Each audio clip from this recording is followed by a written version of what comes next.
खे सलाम सलाम सुन, मुझे सिंध खे सलाम सलाम सुन। बिस्मिल्लाहिर्रहमानिर्रहीम, अस्सलाम वालेकुम, सुबह बख़ैर, गुड मॉर्निंग। तव्हांजो पंहिंजो मेज़बान इरशाद जागीरानी तव्हांजे पंहिंजे प्रोग्राम सलाम सिंध में हाज़िर थी चुको आहियां। उमेद आहे तव्हां बिल्कुलु ठीकु ठाक हूंदो, ख़ैरियत सां हूंदो, मज़े में हूंदो। रोज़ जीअं अॼु बि इहा ई ॻाल्हि कंदुसि त जेकॾहिं मज़े में न आहियो, ठीकु न आहियो, तबियत नासाज़ आहे, को मसइलो आहे, को मामिलो आहे, किथे मुंझियल आहियो, त अलाह पाक तव्हांजा समूरा मामला मसइला हल कंदो। असां दुआऊं कंदा आहियूं दिलि सां, ऐं जेकी दुआऊं दिलि सां कबियूं आहिनि उहे अघनि ज़रूरु आहिनि। बसि ज़िंदगी जी जेका जुस्तजू आहे उहा छॾणु न घुरिजे। किथे किथे ख़बर अथव छा थींदो आहे त असांखे साफ़ु सुथिरो माहौल मिली वेंदो आहे त असीं उते टिकी पवंदा आहियूं, असीं उते रही पवंदा आहियूं।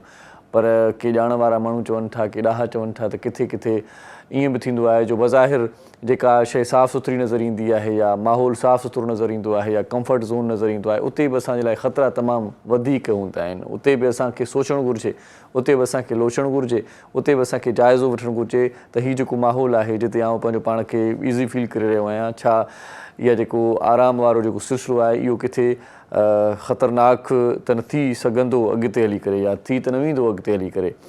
सो इन जे हवाले सां पंहिंजो जाइज़ो वठंदा कयो ऐं पाण खे पाण ॼाण ॾींदा कयो। पंहिंजो जेको सिस्टम आहे न वजूद जो, उहो हिकिड़ो अलार्मिंग सिस्टम बि पाण वटि लॻियलु आहे।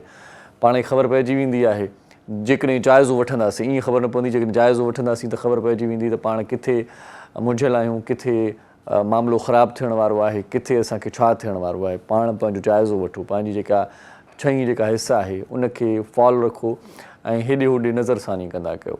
हिकिड़े ॾेॾर खे हिकिड़े भेरे बुख लॻी हुई। हीउ किसो इन सां इन जे करे तव्हांखे ॿुधायां थो, छो त इन सां इन जो ॻांढापो आहे।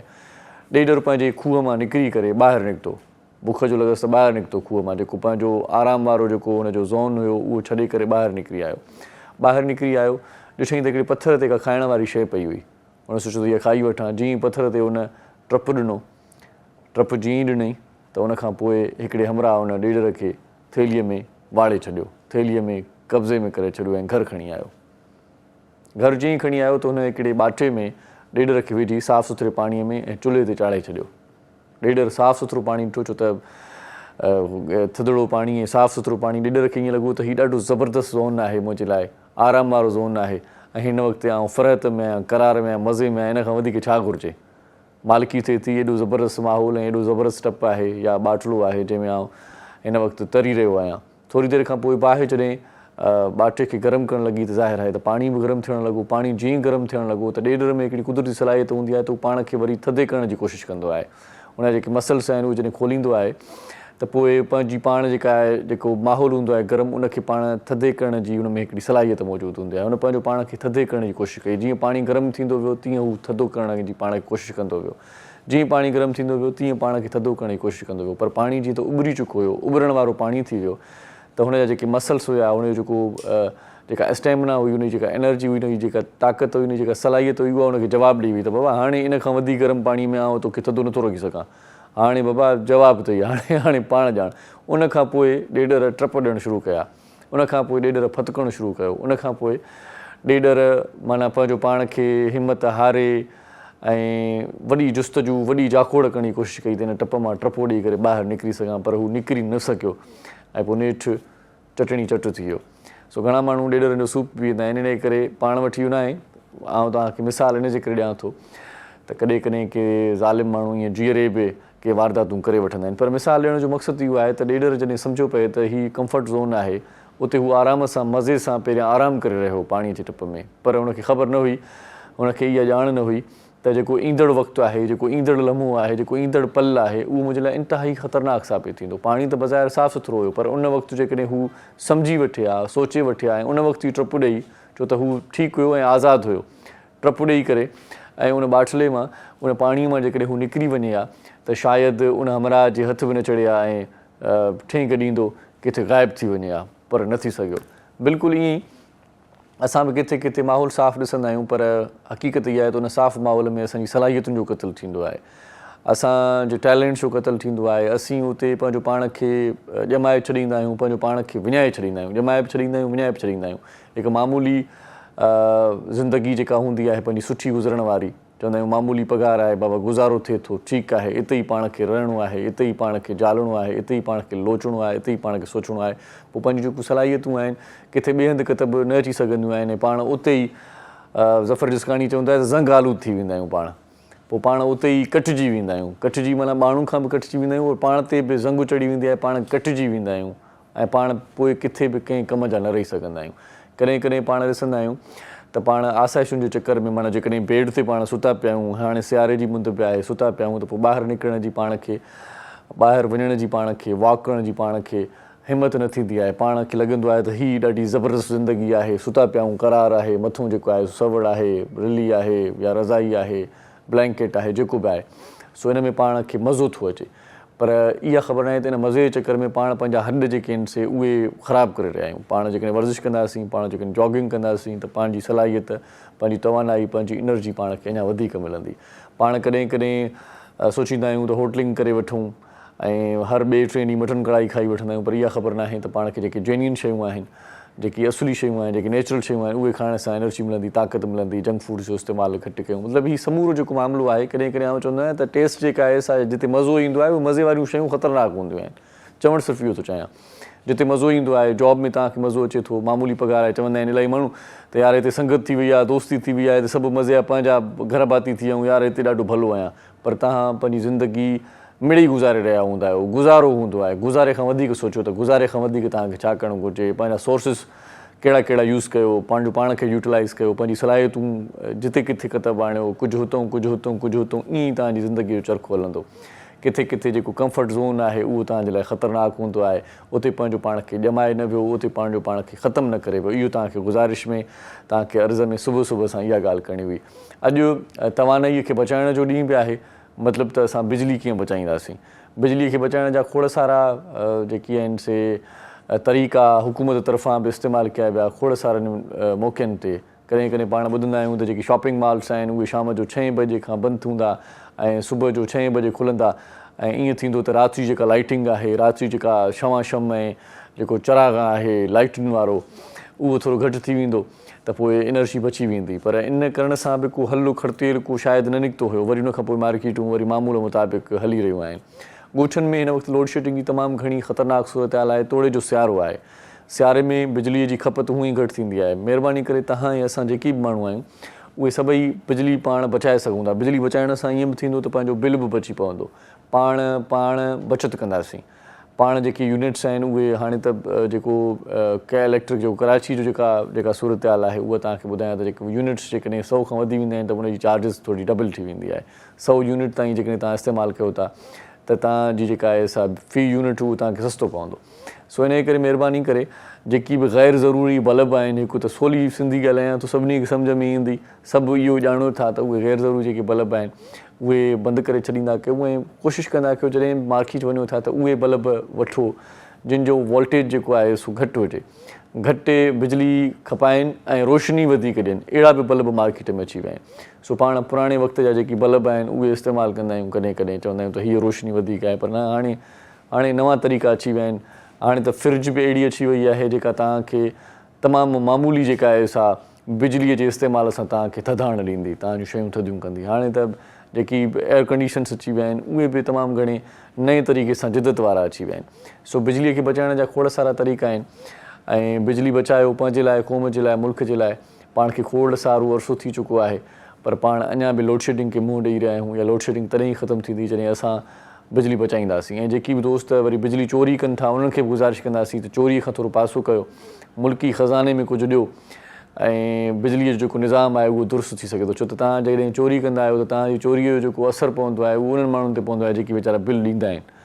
उन्हनि सां ई एडजस्टमेंट कंदा आहिनि या कुझु बि ख़बर न आहे, पर उन्हनि जो बिल बि उन्हनि ते ॻरो अची वेंदो आहे। सो बिजली चोरीअ खां बचो ऐं बिजली बचायो पंहिंजे लाइ, क़ौम जे लाइ ऐं पंहिंजे मुल्क जे लाइ, आईंदा नसुलनि जे लाइ। बिजली इंतिहाई लाज़िम आहे, तवानाई इंतिहाई लाज़िम आहे। बिजली खां सवाइ अॼुकल्ह ज़िंदगीअ जो मामूल जेको आहे उहो एतिरो त माण्हू परेशान थी वञे थो त मोबाइल चार्ज करण जे लाइ वञी पोइ गाॾीअ में वेहे थो ऐं पोइ गाॾीअ जे जेको आहे सो स्टार्ट करे ऐं गाॾी मोबाइल चार्ज करे थो। माना एॾो त मसइलो थी वेंदो आहे बिजलीअ खां बिना। सो खोड़ सारियूं ॻाल्हियूं कंदासीं तव्हां सां ऐं खोड़ सारे ॻाल्हियुनि में शामिलु हूंदा असांजा मोज़िज़ महिमान जेकी मिठी कचहरी कंदा, ॼाण वारी कचहरी कंदा। थोरी देरि खां पोइ उन्हनि सां मिलंदासीं, पर हिते वठंदासीं पाण हिकिड़ो शॉर्ट कमर्शियल ब्रेक। असां सां गॾु रहिजो, ॾिसंदा रहिजो पंहिंजो प्रोग्राम, तव्हांजो पंहिंजो प्रोग्राम सलाम सिंध। खे सलाम सलाम सिंध मुंहिंजी सिंध खे सलाम सलाम सिंध।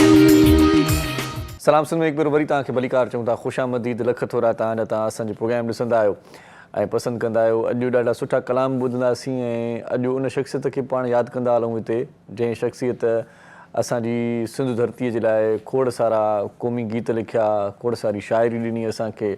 सिंध मुंहिंजी अमां सूंहं तुंहिंजी मथां, छा लिखी छा लिखां, हिकु कलम हिकिड़ो मां कीअं पूरो पवां, छा लिखी छा लिखां।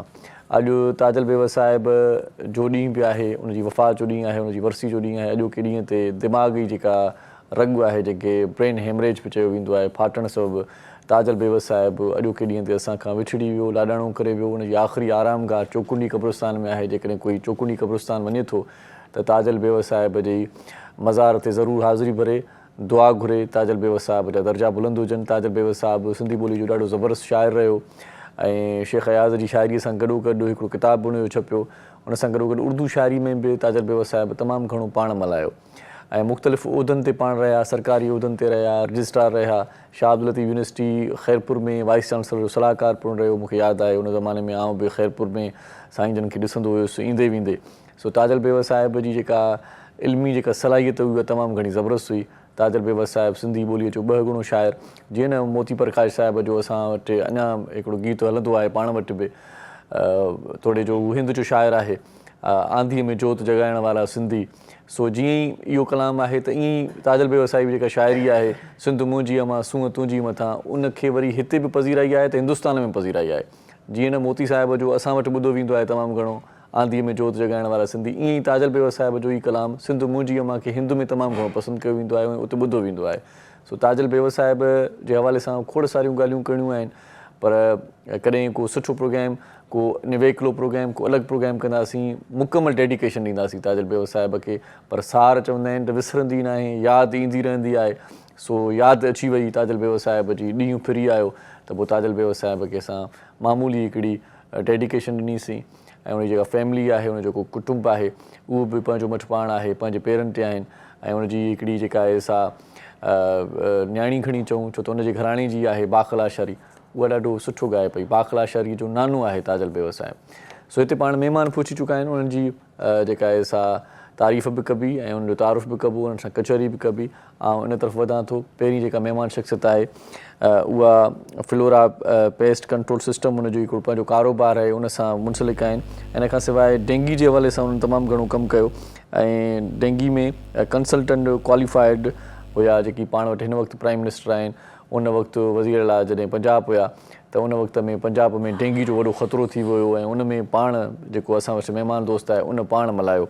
इन खां सवाइ एक्स चेयरमैन रहिया आहिनि ऐं गॾोगॾु अंचोली में बि रहिया आहिनि ऐं जेके बेस्ट नाज़िम डिक्लेयर थिया, मतिलबु नाज़िम त खोड़ सारा रहिया, पर जेकी जिन कारकर्दगी ॾेखारी, जिन ॾाढो ज़बरदस्त कमु कयो पए, उन्हनि खे माण्हुनि सुञातो, उन्हनि खे माण्हुनि एज़ाज़ ॾिना, लक़ब ॾिना ऐं हुकूमती सतह ते बि उन्हनि खे बेस्ट कारकर्दगी जा एवॉर्ड सर्टिफिकेट मिलिया या उन्हनि खे नॉमिनेट कयो वियो, उन्हनि में साईं जन जो शुमार बि आहे। सो उन सां वधीक कचहरी बि कंदासीं, मुख़्तलिफ़ उन्हनि जूं सलाहियतूं आहिनि, अणॻिड़ियुनि शख़्सियतुनि जो मालिक आहे, कुझु पाण बि ॿुधाईंदो। सो असीं भलीकार चऊं था सजाद हैदर दारा साहिब खे। साईं कीअं आहियो? ठीकु आहियो? महिरबानी साईं। वॾी महिरबानी, लख थोरा, तव्हां असांजे प्रोग्राम में आहियो। ऐं ॿी जेका शख़्सियत आहे, पाण सियासी ऐं समाजी मामलनि ते त ॻाल्हाईंदा ई रहंदा आहियूं, पर शागिर्दनि जे मामलनि ते पाण घटि ॻाल्हाईंदा आहियूं। ताज़ो ई सिंध यूनिवर्सिटी में हिकिड़ो वाक़ियो पेश आयो, कल्चर डे जॾहिं पाण मल्हायूं पिया त उते वरी बाक़ाइदा सिंध यूनिवर्सिटी पुलिस जो हिकिड़ो वॾो फोर्स उते मौजूदु हुयो ऐं सिंध यूनिवर्सिटी माना ईअं पियो लॻे असांखे ॼणो वॾा के हिते धाड़ेल हुजनि, अलाए छा थी वियो आहे। सॼी माना सोशल मीडिया भरिजी वई, टीवी चैनल्स भरिजी विया, त आख़िर जेको ऑपरेशन कचे में थियणु घुरिबो हुयो उहो सिंध यूनिवर्सिटी में छो थो थिए? सिंध यूनिवर्सिटीअ जे शागिर्दनि छा अहिड़ो कयो आहे जो हिते अहिड़ो मामिलो थी वियो आहे? बहरहाल उहो मामिलो पंहिंजी जॻह ते, पर जेकी शागिर्द परेशान हूंदा आहिनि मुख़्तलिफ़ मरहलनि में, उन्हनि खे परेशानी तकलीफ़, उन्हनि जा मसइला हल न थींदा आहिनि, उन्हनि जे मसइलनि खे हल करण जे लाइ, परेशानी खे घटि करण जे लाइ उते हिकिड़ो दोस्त मौजूदु हूंदो आहे ऐं शागिर्द अॻुवाण आहे, शागिर्दनि सां भलाई कंदो आहे, शागिर्दनि खे राह ॾेखारींदो आहे, वाट ॾेखारींदो आहे, गस ॾेखारींदो आहे ऐं मामलनि खे हल करण जी हर मुमकिन कोशिशि कंदो आहे। वाइस चांसलर ताईं हलियो वेंदो आहे, जेकी बि शागिर्दनि जा जाइज़ मसइला आहिनि उन्हनि खे निबेरींदो आहे। असां सां गॾु आहे पीर मसरूर पीरज़ादो साहिबु, उनखे असीं भलीकार चऊं था। वॾी महिरबानी साईं, कीअं आहियो? ठीकु आहे? अलाह जो शुक्र आहे। वॾी महिरबानी तव्हांजी साईं, तव्हां क़ीमती वक़्तु लख थोरा तव्हांजा। ऐं वरी टी जेका शख़्सियत आहे उहा मैराथन एथलीट में तमामु घणो उन्हनि जो कमु आहे ऐं मास्टर वॉकर आहिनि।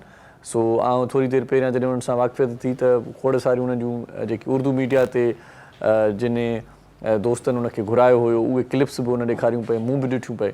त तमामु वॾो नालो आहे, असांजे लाइ प्राउड आहे त पाकिस्तान जो नालो आहे, असांजी सिंध धरती जो नालो आहे ऐं सिंध धरतीअ जो नालो एॾो रोशन कयो अथई जो मुख़्तलिफ़ जॻहियुनि ते मुख़्तलिफ़ नेशनल जेका मीडिया आहे उहा बि पंहिंजनि प्रोग्रामनि में उनखे घुराईंदी आहे। पाकिस्तान में उनजो तमामु घणो रिकॉर्ड आहे, 3 नेशनल रिकॉर्ड उन हासिलु कया आहिनि ऐं हिकु वर्ल्ड रिकॉर्ड बि उन क़ाइमु कयो आहे। 555 किलोमीटर जेका वॉक कई अथई उहा 17 ॾींहंनि में 11 ॾींहंनि में बल्कि मुल्तान प्रेस क्लब खां इस्लामाबाद टी चौक ताईं उन्हनि वॉक कई आहे ऐं गोल्ड मेडलिस्ट बि आहिनि। खोड़ सारो उनजो कमु आहे त अॼु जे दौर में जॾहिं मुख़्तलिफ़ माण्हू क्रिकेट जे शौक़ में, क्रिकेट जे जुनून में मुब्तला आहिनि, ॿिनि रांदियुनि में मुब्तला आहिनि, त अहिड़े क़िस्म जूं एक्टिविटीज़ माण्हू ॾिसनि था या इन्हनि माण्हुनि खे लाइक कनि था या हिननि माण्हुनि जो पंहिंजो शौक़ु आहे कीअं अॻिते वधनि था, इन सॼी जर्नीअ ते पाण खुली ऐं ख़ुलासी कचहरी कंदासीं। सो असीं भलीकार चऊं था शादाब बलोच साहिब असां सां गॾु आहे। शादाब सर, कैसे हैं? ठीक है सर, शुक्र अल्हम्दुलिल्लाह। Thank you so much. Thank you आपका कि आपने टाइम दिया। Thank you so much. अॼु ॾाढा सुठा कलाम ॿुधंदासीं। अॼु नए रंग जा फ़नकार मौजूदु आहिनि, नओं अंदाज़ आहे उन्हनि जो ऐं ॾाढो सुठो सुहिणो अंदाज़ आहे उन्हनि जो, गेटअप ॾाढो सुठो आहे, कुझु बलोची टच आहे, कुझु सिंधी टच आहे ऐं मिक्स आहे कमु, त पाण उन्हनि खे असीं भलीकार चऊं था। असां सां गॾु सुठो सिंगर आहे मुमताज़ अली साहिबु ऐं मुमताज़ अली साहिब सां गॾु तंबूरे ते वरी सुल्तान आहे, भरिसां वरी शेर ख़ान बि मौजूदु आहे। सो टिनी दोस्तनि खे असीं भलीकार चऊं था। बाबा भली करे आयो, लख थोरा तव्हांजा, तव्हां असांजे प्रोग्राम में आहियो। उस्ताद बादल अलाई असां सां गॾु आहे, लख थोरा बादल अलाई साहिबु मौसीकार बि आहे, फ़नकार बि आहे, असांजो साथी घर भाती। ऐं गॾोगॾु मोहम्मद अली साहिबु बि वेठो आहे ढोलक वॼाईंदो, उनखे बि असीं भलीकार चऊं था, लख थोरा उनजा बि ऐं तव्हांजा बि, तव्हां असांजो प्रोग्राम ॾिसंदव। सो पीर साहिब खां आगाज़ कयूं था। पीर साहिब, छा एक्टिविटी आहे अॼुकल्ह? शागिर्दनि जा मसइला वधंदा था वञनि, शागिर्दनि जा मसइला खुटनि कोन था। बिल्कुलु इरशाद साईं, शागिर्दनि जा मसइला वधंदा पिया वञनि। पर मां पंहिंजे सिंध जे हिकु नामियारे शाइर जनाब अब्दुल लतीफ़ भिटाईअ जे शेर सां ऐं शुरूआति कयुसि त तूं सपड़ आउं सेकिड़ो, तूं ॾातार आउं ॾोह, तूं पारस आउं लोह, जे पसी त सोन थिया। वाह वाह वाह। त मुंहिंजे सिंध धरतीअ जा जेके शागिर्द आहिनि, सिंध जे लाइ, धरतीअ लाइ माण्हू सोन थिए, उन तां कुर्बान थी वञे, उन तां फिदा थी वञे। सही सही सही। त मुंहिंजे सिंध यूनिवर्सिटीअ ते हींअर ताज़ो वाक़ियो थियो। मुंहिंजे 300 शागिर्दनि ते, मुंहिंजे मादर इल्मीअ जे शागिर्दनि ते, ग़यूर ऐं गैरतमंद सिंध जे शागिर्दनि ते सही हिननि केस हयां। सही सही। 300 असांखे बि आहे, सभिनी खे आहे इहो इन करे त छा 5000 साल सिंध जी तहज़ीब, कल्चर डे जेकी सकाफ़त आहे, उहा असांजी खे उजागर करण जे लाइ असांजे शागिर्दनि हिकु सकाफ़ती ॾींहुं मल्हायो। उन ते हिननि पुलिस जा अटाला हिननि मुसलित कया। छो ऐं छाजे करे? छा को कचो हो, कचे जा दाड़ियल हा, घोटकी कशि मुंहिंजे सिंध धरतीअ जो शागिर्द मायूस हुयो। उते आउं वियुसि त मां तव्हां सां गॾु आहियां, वाण वस्ती हीउ जेको मुंहिंजो सिर आहे उहो तव्हां सां गॾु आउं शुक्रगुज़ार आहियां। तमामु घणो सिंध जा नामियारा वकील दोस्त आहिनि जंहिं तमामु घणी अॻुबराई कई। जनाब इरफान ख़ासकी अली साहिबु, मीर मंगरियो साहिबु, उन्हनि सां ॻाल्हाएसीं, उन्हनि हिमत वंडाई। चइनि असां बिना लोभ लालच जे सिंध धरतीअ जे हिन शागिर्दनि जो केस खणूं था ऐं हीउ केस तव्हांजो विथड्रा था करायूं। IG DIG सां ॻाल्हाए चइनि हे सिंध जो शऊर आहिनि, हे सिंध जो मुस्तक़बिल आहिनि। तव्हां हिननि ते FIRs वग़ैरह या ATC या कलम दाख़िल कया आहिनि। छा दहशतगर्द यूनिवर्सिटी वटि दहशतगर्द मुसल थिया, दहशतगर्द हिते आहे, गोली हितां हणंदो, शागिर्द गोली न हणंदो, शागिर्द सिंध जो शऊर आहे। कलम हुयो, को बंदूक त कोन हुई, कलम हुयो, किताब हुया, हुननि किताब हुया ऐं हुननि ॻाल्हायो, सिंध धरतीअ जे लाइ ॻाल्हायो, हुननि तइलीम ते ॻाल्हायो, education message of the peace, knowledge is power, उन ते ॻाल्हायो। उन जे करे असांजा वरी मुंहिंजे सिंध जा उबता कानून जो असांजे गवर्नमेंट जे दोस्तनि जेको आहे सो हणी जेको आहे सो इहो कानून हया त कचे जो ॾेख बीजे। मुंहिंजो हिकु मोबाइल न ॿ मोबाइलूं बाक़ाइदा माना साईं सवन जी तइदाद में मोबाइल ई, पर मुंहिंजो सिंध जो मुंहिंजो हिमतमंद शागिर्द उन्हनि हिमत न मारी, उहे यकमुश्त ऐं मुत्तहद थी बीह रहिया बाबुल इस्लाम। पर शागिर्दियाणियूं बि पंहिंजो शागिर्दियाणियूं मुंहिंजियूं न्याणियूं जेके आहिनि, उन गैरतमंद जेके सिंध जूं न्याणियूं, उन्हनि पाण मल्हायो। उन्हनि चयो त असां सिंध सां गॾु आहियूं, सिंध धरतीअ ते असां सिरनि जा सौदा कंदासीं। वाह वाह वाह। पाण हूअं बि सिंध लाइ दुआ ई ॾींदा आहियूं, दुआ कंदा आहियूं। त उते काफ़ी मसइला स्टूडेंट जा सिंध यूनिवर्सिटी में पेश ईंदा आहिनि, जंहिंमें तमामु घणी अॻुबराई कंदो आहियां। सिंध जे जेके मायूस शागिर्द आहिनि उन्हनि खे अॻिते आणींदो आहियां। मुंहिंजा काफ़ी स्टूडेंट था ॾिसंदो वॾनि पोस्टुनि ते हूंदा, उन्हनि जा कम कारियूं असिस्टेंट कमिश्नर्स, इंस्पेक्टर्स, DSPs, सुठा बैरिस्टर, सुठा वकील वीचारा मुंहिंजा दोस्त आहिनि जंहिंखे अॻिते आणींदो आहियां। तव्हांजी नामाचारी आहे, ॿुधूं हूंदा साईं, ख़ादमो तव्हांजा अलाह ताईं ख़ुशि करे इन सिंध धरतीअ जा आहियूं, इन जे करे कम पिया। वाह वाह। शादाब साहब असां गॾु आहे। शादाब सर, मुझे ये बताएं कि कितने वर्ल्ड रिकॉर्ड अभी बनाने हैं? एक तो बना लिया मेरे ख्याल से आपने, क्या क्या सोच के रखा है? हाँ, असल में ये था कि जिस वक्त मैंने अपनी वॉक स्टार्ट किया था तो ये सारे रिकॉर्ड थे हमारे पंजाब के पास। अच्छा। सिंध के पास कोई भी ऐसा मैराथन नहीं था। अच्छा। तो जो पहला रिकॉर्ड था मेरा वो Karachi press club to Mirpur Khas press club. अच्छा। ये 234 किलोमीटर है। सीक्वेंस आता है 2, 3, 4। अच्छा। तो ये सबसे पहला रिकॉर्ड मैंने सिंध को दिया था, नेशनल रिकॉर्ड, जो मैं कराची प्रेस क्लब से वॉक करके मीरपुर खास प्रेस क्लब तक गया था। और ये मैंने रिकॉर्ड किया था 5 दिन के अंदर। अच्छा। 5 दिन में कंप्लीट किया था, सिंध स्पोर्ट बोर्ड और पाकिस्तान स्पोर्ट बोर्ड के बैनर के नीचे। जैसे ये कंप्लीट हुआ तो सिंध हुकूमत और हमारे जो स्पोर्ट्स के हैं सिंध के, माशाल्लाह वो बड़े खुश हुए। उन्होंने कहा फिर आप सेकंड रिकॉर्ड ब्रेक करो। फिर कराची प्रेस क्लब टू दादू प्रेस क्लब। अच्छा। 337 किलोमीटर। ये रिकॉर्ड मैंने 10 दिन में कंप्लीट किया और अल्हम्दुलिल्लाह सिंध को दूसरा नेशनल रिकॉर्ड दिया। वाह वाह। फिर हमारे पास था वर्ल्ड रिकॉर्ड भी और नेशनल रिकॉर्ड भी 555 किलोमीटर, और ये कंप्लीट करना था हमने 13 दिन में। बट अल्हम्दुलिल्लाह इसे मैंने 11 दिन में कंप्लीट करके सिंध धरती को एक और गोल्ड मेडल और नेशनल रिकॉर्ड दिया। वाह वाह। अब अंडर प्रोसेस है मेरे 3 रिकॉर्ड। अच्छा। 2 है इंटरनेशनल और एक है गिनीस वर्ल्ड रिकॉर्ड। अच्छा। जो इंशाल्लाह ताला इस सिंध के अंदर ही होगा। सही। और बहुत जल्द इसकी प्रेस कॉन्फ्रेंस और अनाउंसमेंट हम करने जा रहे हैं। विद इन 15 डेज या 20 डेज के अंदर मेरा प्रेस कॉन्फ्रेंस होने वाला है कराची प्रेस क्लब में, और इसकी अनाउंसमेंट हो जाएगी गिनीस वर्ल्ड रिकॉर्ड के लिए। माशाल्लाह। तो इंशाल्लाह दुनिया के जितने भी रिकॉर्ड है, बीइंग अ पाकिस्तानी और proud to be a Sindh province, Sindh का बेटा होने की वजह से जितने भी इंशाल्लाह वर्ल्ड रिकॉर्ड होंगे मैं सिंध सूबे के अंदर ला के रखूँ। माशाल्लाह माशाल्लाह माशाल्लाह, बहुत ही अच्छा। हमारी नेकतमना आपके साथ हैं। सजाद इदारा साहब, साईं तव्हां छा पिया कयो अॼुकल्ह? डेंगी त माना कंट्रोल प्रोग्राम त उहो पंहिंजी मटि पाण तव्हां सलाहियतूं पंहिंजूं किताब आंदियूं, हिन वक़्तु छा आहे तव्हांजो कमु? एक्चुअली पेस्ट कंट्रोल सर्विसेज मेरा बिजनेस है ना। तो I started it from early 80s। इस तरह है कि हैदराबाद में मेरी पोस्टिंग हुई and I started working on agriculture. सही। To increase the production of crops. Multinational French थी, उसके अंदर मैंने जॉब की, फिर मैं मुल्तान ट्रांसफ़र हो गया, फिर मैं लाहौर चला गया। फाइनली ये बिज़नेस और ये जॉब मेरी साथ चलती रही। सही। एंड 2011 में जब एपिडेमिक हुआ लाहौर में, तो समबडी सजेस्टेड कि शहबाज शरीफ साहब CM पंजाब हैं और उनको ज़रूरत है आपकी, शायद आप उनकी हेल्प कर सकें, लोग मर रहे हैं। हाँ। तो उन्होंने बुलाया, फिर मैं चला गया उनके पास। तो उन्होंने कहा कि please help me, people are dying and I need your help. तो फिर मैं वहीं स्टे कर गया और फिर 2011 और 2012 में जितना अरसा भी उनको ज़रूरत थी उनके डेंगी कंसल्टेंट के हैसियत से काम किया। फिर उन्होंने मुझे 2011 के एंड में और 12 में थाईलैंड भेज दिया डेंगी मैनेजमेंट की ट्रेनिंग के लिए। अच्छा। तो मैं गवर्नमेंट ऑफ पंजाब की तरफ से डेंगी मैनेजमेंट की ट्रेनिंग करके आया हूँ बैंकॉक थाईलैंड में, एशियन इंस्टीट्यूट ऑफ मैनेजमेंट से। अच्छा। तो उसके बाद जब मैं वापस आया तो फिर जाहिर है हर प्रोविंस के अंदर डेंगी की प्रॉब्लम स्प्रेड हुई, और अभी सैलाब की वजह से आपको पता है पूरे सिंध में, बलूचिस्तान में ख़ास तौर पे मच्छरों का बड़ा मामला। तो उस हवाले से फिर ट्रेनिंग प्रोग्राम शुरू हुए। तो तमाम प्रोविंशियल गवर्नमेंट ने ऑलमोस्ट मुख्तलिफ जगहों पे ट्रेनिंग प्रोग्राम्स मुझसे कराए।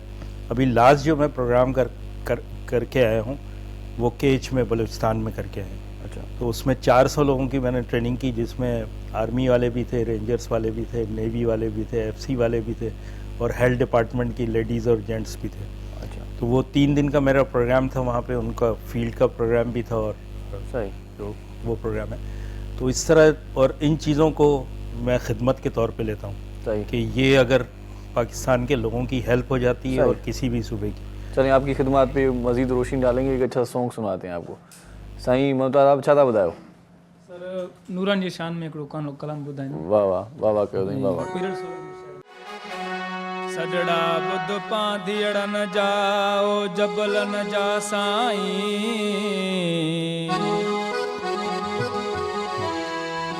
आला तूं जो शानवा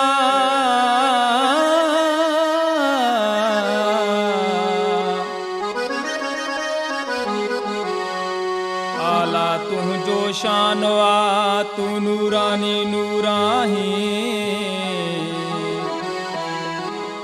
आसूं थो पुजाई लाहू तन जो दीदार चवे नूरानी सरकार कर तूं बेड़ा पार नूरानी सरकार कर तूं बेड़ा पार पैजन पांधियड़न जा पैजन लाहू तन जा पैजन पांधियड़न जा पैजन लाहू तन जा नूरानी सरकार कर तूं बेड़ा पार नूरानी सरकार कर तूं बेड़ा पार पैजन पांधियड़न जा पैजन लाहू तन जा पैजन पांधियड़न जा पैजन लाहू तन जा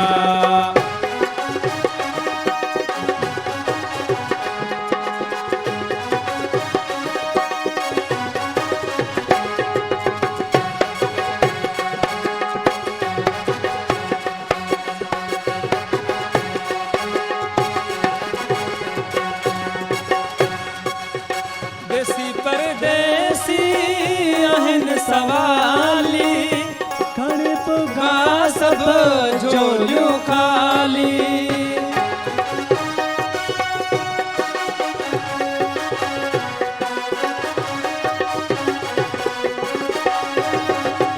देसी परदेसी आहिन सवाली खण पुगा सब झोलियूं खाली खणी पुगा सब झोलियूं खाली भरे दे दातार कर तूं बेड़ा पार भरे दे दातार कर तूं बेड़ा पार पैजन पांधियड़न जा पैजन लाहू तन जा पैजन पांधियड़न जा पैजन लाहू तन जा नूरानी सरकार कर तूं बेड़ा पार नूरानी सरकार कर तूं बेड़ा पार पैजन पांधियड़न जा पैजन लाहू तन जा पैजन पांधियड़न जा पैजन लाहू तन जा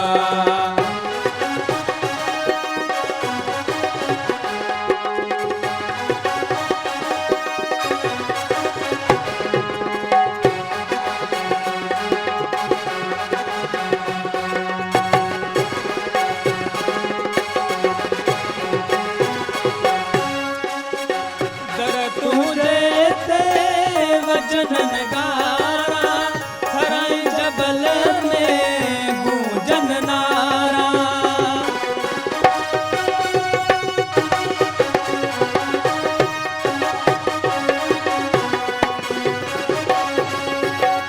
दर तू देते वजन नगारा खराई जबल में गूंजन नारा खराई जबल नारा अड़न जा आधार कर तूं बेड़ा पार अड़न जा आधार कर तूं बेड़ा पार पैजन पांधियड़न जा पैजन लाहू तन जा पैजन पांधियड़न जा पैजन लाहू तन जा नूरानी सरकार कर तूं बेड़ा पार नूरानी सरकार कर तूं बेड़ा पार पैजन पांधियड़न जा पैजन लाहू तन जा पैजन पांधियड़न जा पैजन लाहू तन जा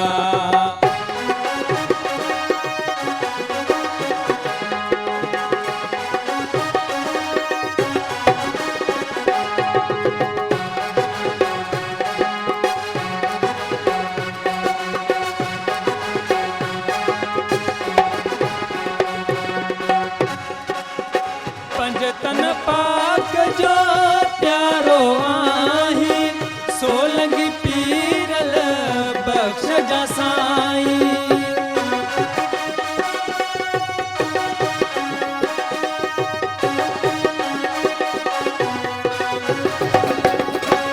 पंजतन पाक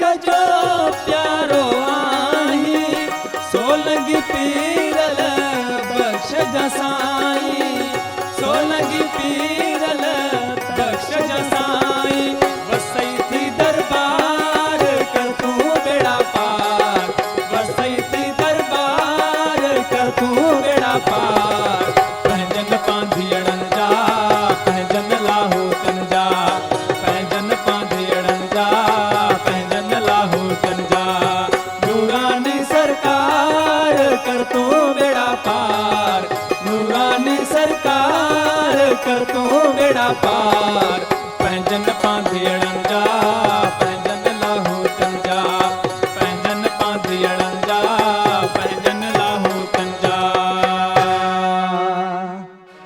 वादा शेर खान वादा मुमताज़। सो नूरानी सरकार जे शान में हिकिड़ो ज़बरदस्त कलाम ॿुधोसीं। हिते वठूं था पाण हिकिड़ो शॉर्ट कमर्शियल ब्रेक, मोटी ईंदासीं, गॾु रहिजो, ॾिसंदा रहिजो सलाम सिंध। मुझे सिंध के सलाम सलाम सिंध, मुझे सिंध के सलाम सलाम सिंध।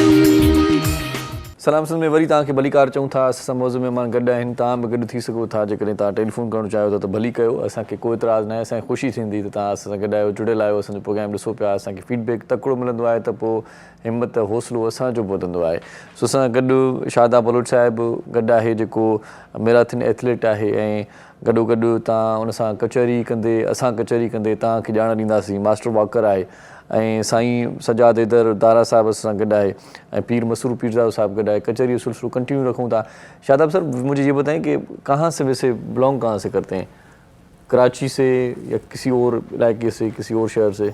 नहीं, बेसिकली तो हम जो बलूचिस्तान से ही हमारा पूरा ताल्लुक है। अच्छा अच्छा। बट जो मेरी पैदाइश है वो लियारी चाकीवाड़ा की है। अच्छा अच्छा, सही सही। बस तकरीबन आप ये समझिए कि पैदाइश के 6 साल के बाद हम यहाँ पे शिफ्ट हो गए नाज़माबाद की तरफ। अच्छा अच्छा। वालिद साहब हमें यहाँ पे लेकर आए, फिर बस इसी नाज़माबाद में ही मतलब सारे एजुकेशन वहाँ पे कंप्लीट की, स्पोर्ट्स पे वहाँ पे। बट ये क्या कनेक्टेड टू लियारी, उससे अभी तक हम कनेक्ट हैं। जैसे कि स्पोर्ट्स भी है और फिर सारे रिलेटिव भी हैं, तो कनेक्ट हम लियारी से ही हैं। सही सही। बट अभी रिहाइश हमारी नाज़माबाद में, तो यहीं पे हम कराची शहर में पैदा हुए और यहीं पे सारी चीज़ें जो भी स्पोर्ट्स का सिलसिला था। और असल में फैमिली में भी बैक पे भी सारे स्पोर्ट्स से, आपको तो पता होगा कि प्रोडक्शन हाउस है, स्पोर्ट्स के हिसाब से वो प्रोडक्शन हाउस है। सही सही। तो फिर सब हम स्पोर्ट्स में वहीं से हमारा सारा टोटल। तो फिर ये सिलसिला कैसे, मतलब इस फील्ड में कैसे आया? वैसे तो बॉक्सर वहाँ पर ज्यादा होते हैं, मैं देखता हूँ, मैं बता, फुटबॉलर ज्यादा होते हैं। नहीं, रिलेटिव में जो हमारे नादिर बलोच है वो बॉक्सर है, फिर एक है स्प्रिंटर है रनिंग में मोहित बलोच। मेरा सिलसिला ये था कि मैं 14 साल 15 साल से बॉडी बिल्डिंग कर रहा था। अच्छा। बट उसमें स्कोप नहीं मिल रहा था मुझे। अच्छा, वालिद साहब इस चीज़ के खिलाफ थे कि आप स्टेज पे जाओगे विदाउट ड्रेसेस, बॉडी बिल्डिंग में तो ऐसा ही है। तो उन्होंने कहा ये हमें दिखाने पड़ते हैं। तो फिर और किसी और स्पोर्ट्स में मुझे लग नहीं रहा था कि इतना बड़ा स्कोप मुझे चाहिए था कि मैं नेशनल तक पहुंचूं, सही सही, वर्ल्ड रिकॉर्ड तक। सही सही। तो वाहिद है कि मैराथन मुझे नजर आया जो भीड़ से हटकर है। अच्छा। जैसे कि इसकी तरफ किसी ने तवज्जो नहीं दी, जैसे कि बहुत हार्ड है ये। सही सही सही। फिर 4 साल मैंने इसके ऊपर पहले खुद प्रैक्टिस की। अच्छा। देन उसके बाद जाके मैंने एप्लीकेशन किया सिंध स्पोर्ट बोर्ड में कि भाई मैं ये कर सकता हूँ। अच्छा अच्छा। फिर 2 साल उन्होंने लिया, 6 साल का सिलसिला इसमें गुजरा। सही। देन उसके बाद वो अप्रूव हुआ कि ठीक है आप हमें आके बताएं किस तरीके से आप करेंगे। सही सही। फिर जाके सिलसिला शुरू। अच्छा, अभी भी अगर कहीं जाते हैं तो स्पोर्ट बोर्ड को मतलब इत्तला दे के जाते हैं कि मैं ये गोल करने जा रहा हूँ? अल्हम्दुलिल्लाह, इसलिए कि जब तक उनकी हमें बैनर नहीं मिलेगा तो फिर वो जंगल में मोर नाचा किसने देखा। सही बात है, सही बात है। आप पता ही नहीं चलेगा भाई सही बोल रहा है क्या बोल रहा है। अगर हमने कह दिया कि मैंने 500 किलोमीटर की वॉक की है, सब कहेंगे ठीक है आपने की है, वेयर इज योर सर्टिफिकेट, आपके पास कोई प्रूफ किस बैनर के नीचे किया है। तो ये तो हमारा एक वो है ना, ये देखें कलर मुझे मिला है पाकिस्तान का। सही सही सही। तो ये कलर है सिंध स्पोर्ट बोर्ड का, ये सारी चीजें होती है। सही सही। गोल्ड मेडल वगैरह सर्टिफिकेट्स, तो ये हमारी एक पहचान है। सही सही। और मैं प्राउड करता हूँ कि हमें सिंध की तरफ से सारी चीजें जो मैं डिजर्व करता था वो अल्हम्दुलिल्लाह मिला। बट सिंध टीवी ने मुझे थोड़ा सा लेट बुलाया अपने शो में। दे रहा है दुरुस्त है, दे रहा है बट दुरुस्त है। लेकिन आपको मजा आ रहा होगा, ये कलरफुल हमारा प्रोग्राम है। बहुत कलरफुल देख के मैं बहुत एंजॉय कर रहा हूँ, दिल से कह रहा हूँ। में आपकी जुबान का एक सॉन्ग भी सुनवाएंगे आपको। हाँ अभी बलोच बाबा, बलोची कलाम भी। मुझे सिंधी लैंग्वेज भी आती है, लेकिन सबसे ज्यादा उसमें एक वर्ड आता है कि बाबा मानी खड़िया। यार माना गाल भली से की थी, कमाई गाल से की थी, मानी खड़िया। इससे क्या मैं वॉक पे था ना, तो वहीं पे मैं यही कहता था कि बाबा मानी खड़िया बहुत चल लिया। काल खड़ी था जो फिलहाल काल असां प्रोग्राम है। अस्सलाम वालेकुम। साईं वालेकुम सलाम। ज़ाकिर साहब छा हाल आहे साईं? ख़ुशि आहियो साईं? साईं बिल्कुल ठीक ठाक। तव्हां ॿुधायो कीअं आहियो साईं? अल्हम्दुलिल्लाह, दुआ आहे। मोहम्मद अनवर बलोच झांगारा खां ॻाल्हायां पियो। साईं साईं साईं झांगारा खां या बाजारा खां? ॿई गॾु आहिनि मुंहिंजी। झांगारा बाजारा बस ॻोठ साॻियो ई आहे असांजो, पर असुल झांगारा। वाह वाह। जोई केतिरो परे आहे हितां? साईं जोई तकरीबन 40 किलोमीटर परे आहे असां। अच्छा अच्छा, माना वेझा ई आहियो न सभई? जी जी हा, बिल्कुलु वेझा ई आहियूं, बिल्कुलु वेझा ई आहियूं। छा चवणु चाहींदव प्रोग्राम ॾिसो साईं? पिया? माशाअल्लाह तव्हांजो प्रोग्राम तमामु सुठो हूंदो आहे, तव्हांजा महिमान जेके आहिनि उहे बि तमामु बहितरीनु अचनि था, उन सां उन्हनि जूं ॻाल्हियूं ॿुधी असांखे ॾाढी दिलि ख़ुशि थींदी आहे। ऐं जेको तव्हांजा महिमान हींअर वेठा आहिनि उन्हनि सभिनी खे असीं सलाम चऊं था। महिरबानी साईं, लख तोरा लख तोरा। ऐं पंहिंजो हिकिड़ो शेर ॿुधाईंदासीं तव्हांखे। हा साईं ॿुधायो, वाह वाह कयो साईं। हा, के चवनि था त दुनिया प्यार सां पई हले, वाह। के चवनि था त दुनिया प्यार सां पई हले, के चवनि था त दुनिया दोस्तनि सां पई हले, के चवनि था त दुनिया दोस्तनि सां पई हले, उस्ताद पर असां आज़मायो आहे त दुनिया मतिलब सां पई हले। हा हा हा, सही साईं, सही था चओ, सही था चओ। आहे त सॼो कमु मतिलबु साईं। महिरबानी, वॾी महिरबानी साईं, वॾी महिरबानी साईं, तव्हां असांजे प्रोग्राम में कॉल कई, असांजे प्रोग्राम में शामिलु थियो। वाह वाह। सो पीर साहिबु असां ॻाल्हाए। पीर साहिबु हाणे मूंखे इहो ॿुधायो त शागिर्दनि जा जेन्युइन मसइला कहिड़ा आहिनि? पाण कुझु वक़्तु पहिरियां प्रोग्राम कयोसीं ऐं पाण वरी उन में बि इहा ॻाल्हि कईसीं त फ़ियूं वधी वञनि थियूं त पोइ शागिर्द वॾा परेशान था थियनि। हा, ॿियो पंहिंजो उन खां पोइ वरी छा थियो त माना यूनिवर्सिटी इहो क़दम पोइ ते खयों हुयो, फ़ियूं वधण वारो हिकिड़ो नोटिफिकेशन निकितो हुयो? जेको आहे सभ खां पहिरियों त मां एनजीओस खे रिक्वेस्ट कंदुसि त जेकी एनजीओस आहे उहा मेन शइ आहे तइलीम। न तइलीम ते थी कमु करे, न सिहत ते थी कमु करे। अच्छा अच्छा, सही। ॿिन्ही शयुनि ते कमु नथी करे। ॿियनि ते हाणे मानी आहे, मानी अलाह जी आहे, मानी उखाराइनि था, ॿियो इहो त कमु हलियो थो वञे। बाक़ी तइलीम ते कमु नथा कनि। हाणे फीसूं असांजी हींअर इंट्री टेस्ट दी जंहिंमें 33,000 असांजो ॿार जॉइन थियो एट ए टाइम, जंहिंमें 17,000 प्लस असांजा स्टूडेंट फेल थिया। त उनजो असांजो पासिंग जो रेशो 40 हो। 40 खां हींअर असां कयोसीं 30 ते पासिंग कयोसीं। त मेन मसइलो जेको स्टूडेंट जेको मुंहिंजो मायूस आहे उहो फीस जो आहे। फीस पहिरें हूंदी मेरिट जी 18,000 20,000, हाणे मेरिट जी फीस थी वई आहे 33,000। सेल्फ जी डबल ट्रिपल फीस थी आई आहे। जेको ग़रीब ऐं हारी नारीअ जो पुटु हूंदो चवंदो भई मां सिंध यूनिवर्सिटी वञा, त उहे वीचारा जेको आहे सो पंहिंजो हींअर उन्हनि खां बि सिंध यूनिवर्सिटी तमामु घणी मुश्किल थी वई आहे। पर असांजी जेकी जंग आहे जारी आहे, असांजी राति ॾींहुं इहा ख़िदमत आहे त काफ़ी स्टूडेंट जेके आहिनि उहे मेरिट ते अचनि त उन्हनि खे असां पंहिंजो स्कॉलर्स वठी ॾियूं। माना प्राइवेट यूनिवर्सिटियुनि खे छॾे एॾे था अचनि तॾहिं बि माना परेशान आहिनि। हाणे उहो वाइस चांसलरनि सां मुंहिंजी मुलाक़ात थी त भई जेको आहे सो तव्हां कुझु बेनिफिट ॾियो। असांजा कुझु स्टूडेंट आहिनि ऐं यूनिवर्सिटी बजट ॾिठी बि आहे कंहिं चई तव्हां सिंध गवर्नमेंट खे चओ, सिंध गवर्नमेंट जो सॼो कमु आहे, उन खे चओ त असांखे बजट ॾींदी त असां स्टूडेंट खे अॻिते आणींदासीं।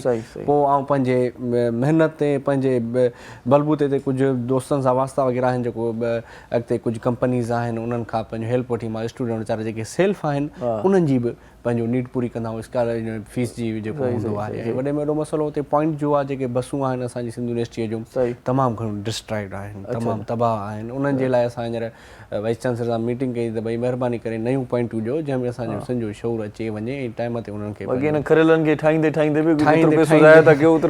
हक़ीक़त। ऐं सभ खां वॾो ॿियो मसइलो आहे हॉस्टल, पाणीअ जो मसइलो आहे, खुराक जो मसइलो आहे, जंहिं ते बि असांजो राति ॾींहुं वर्क जारी आहे।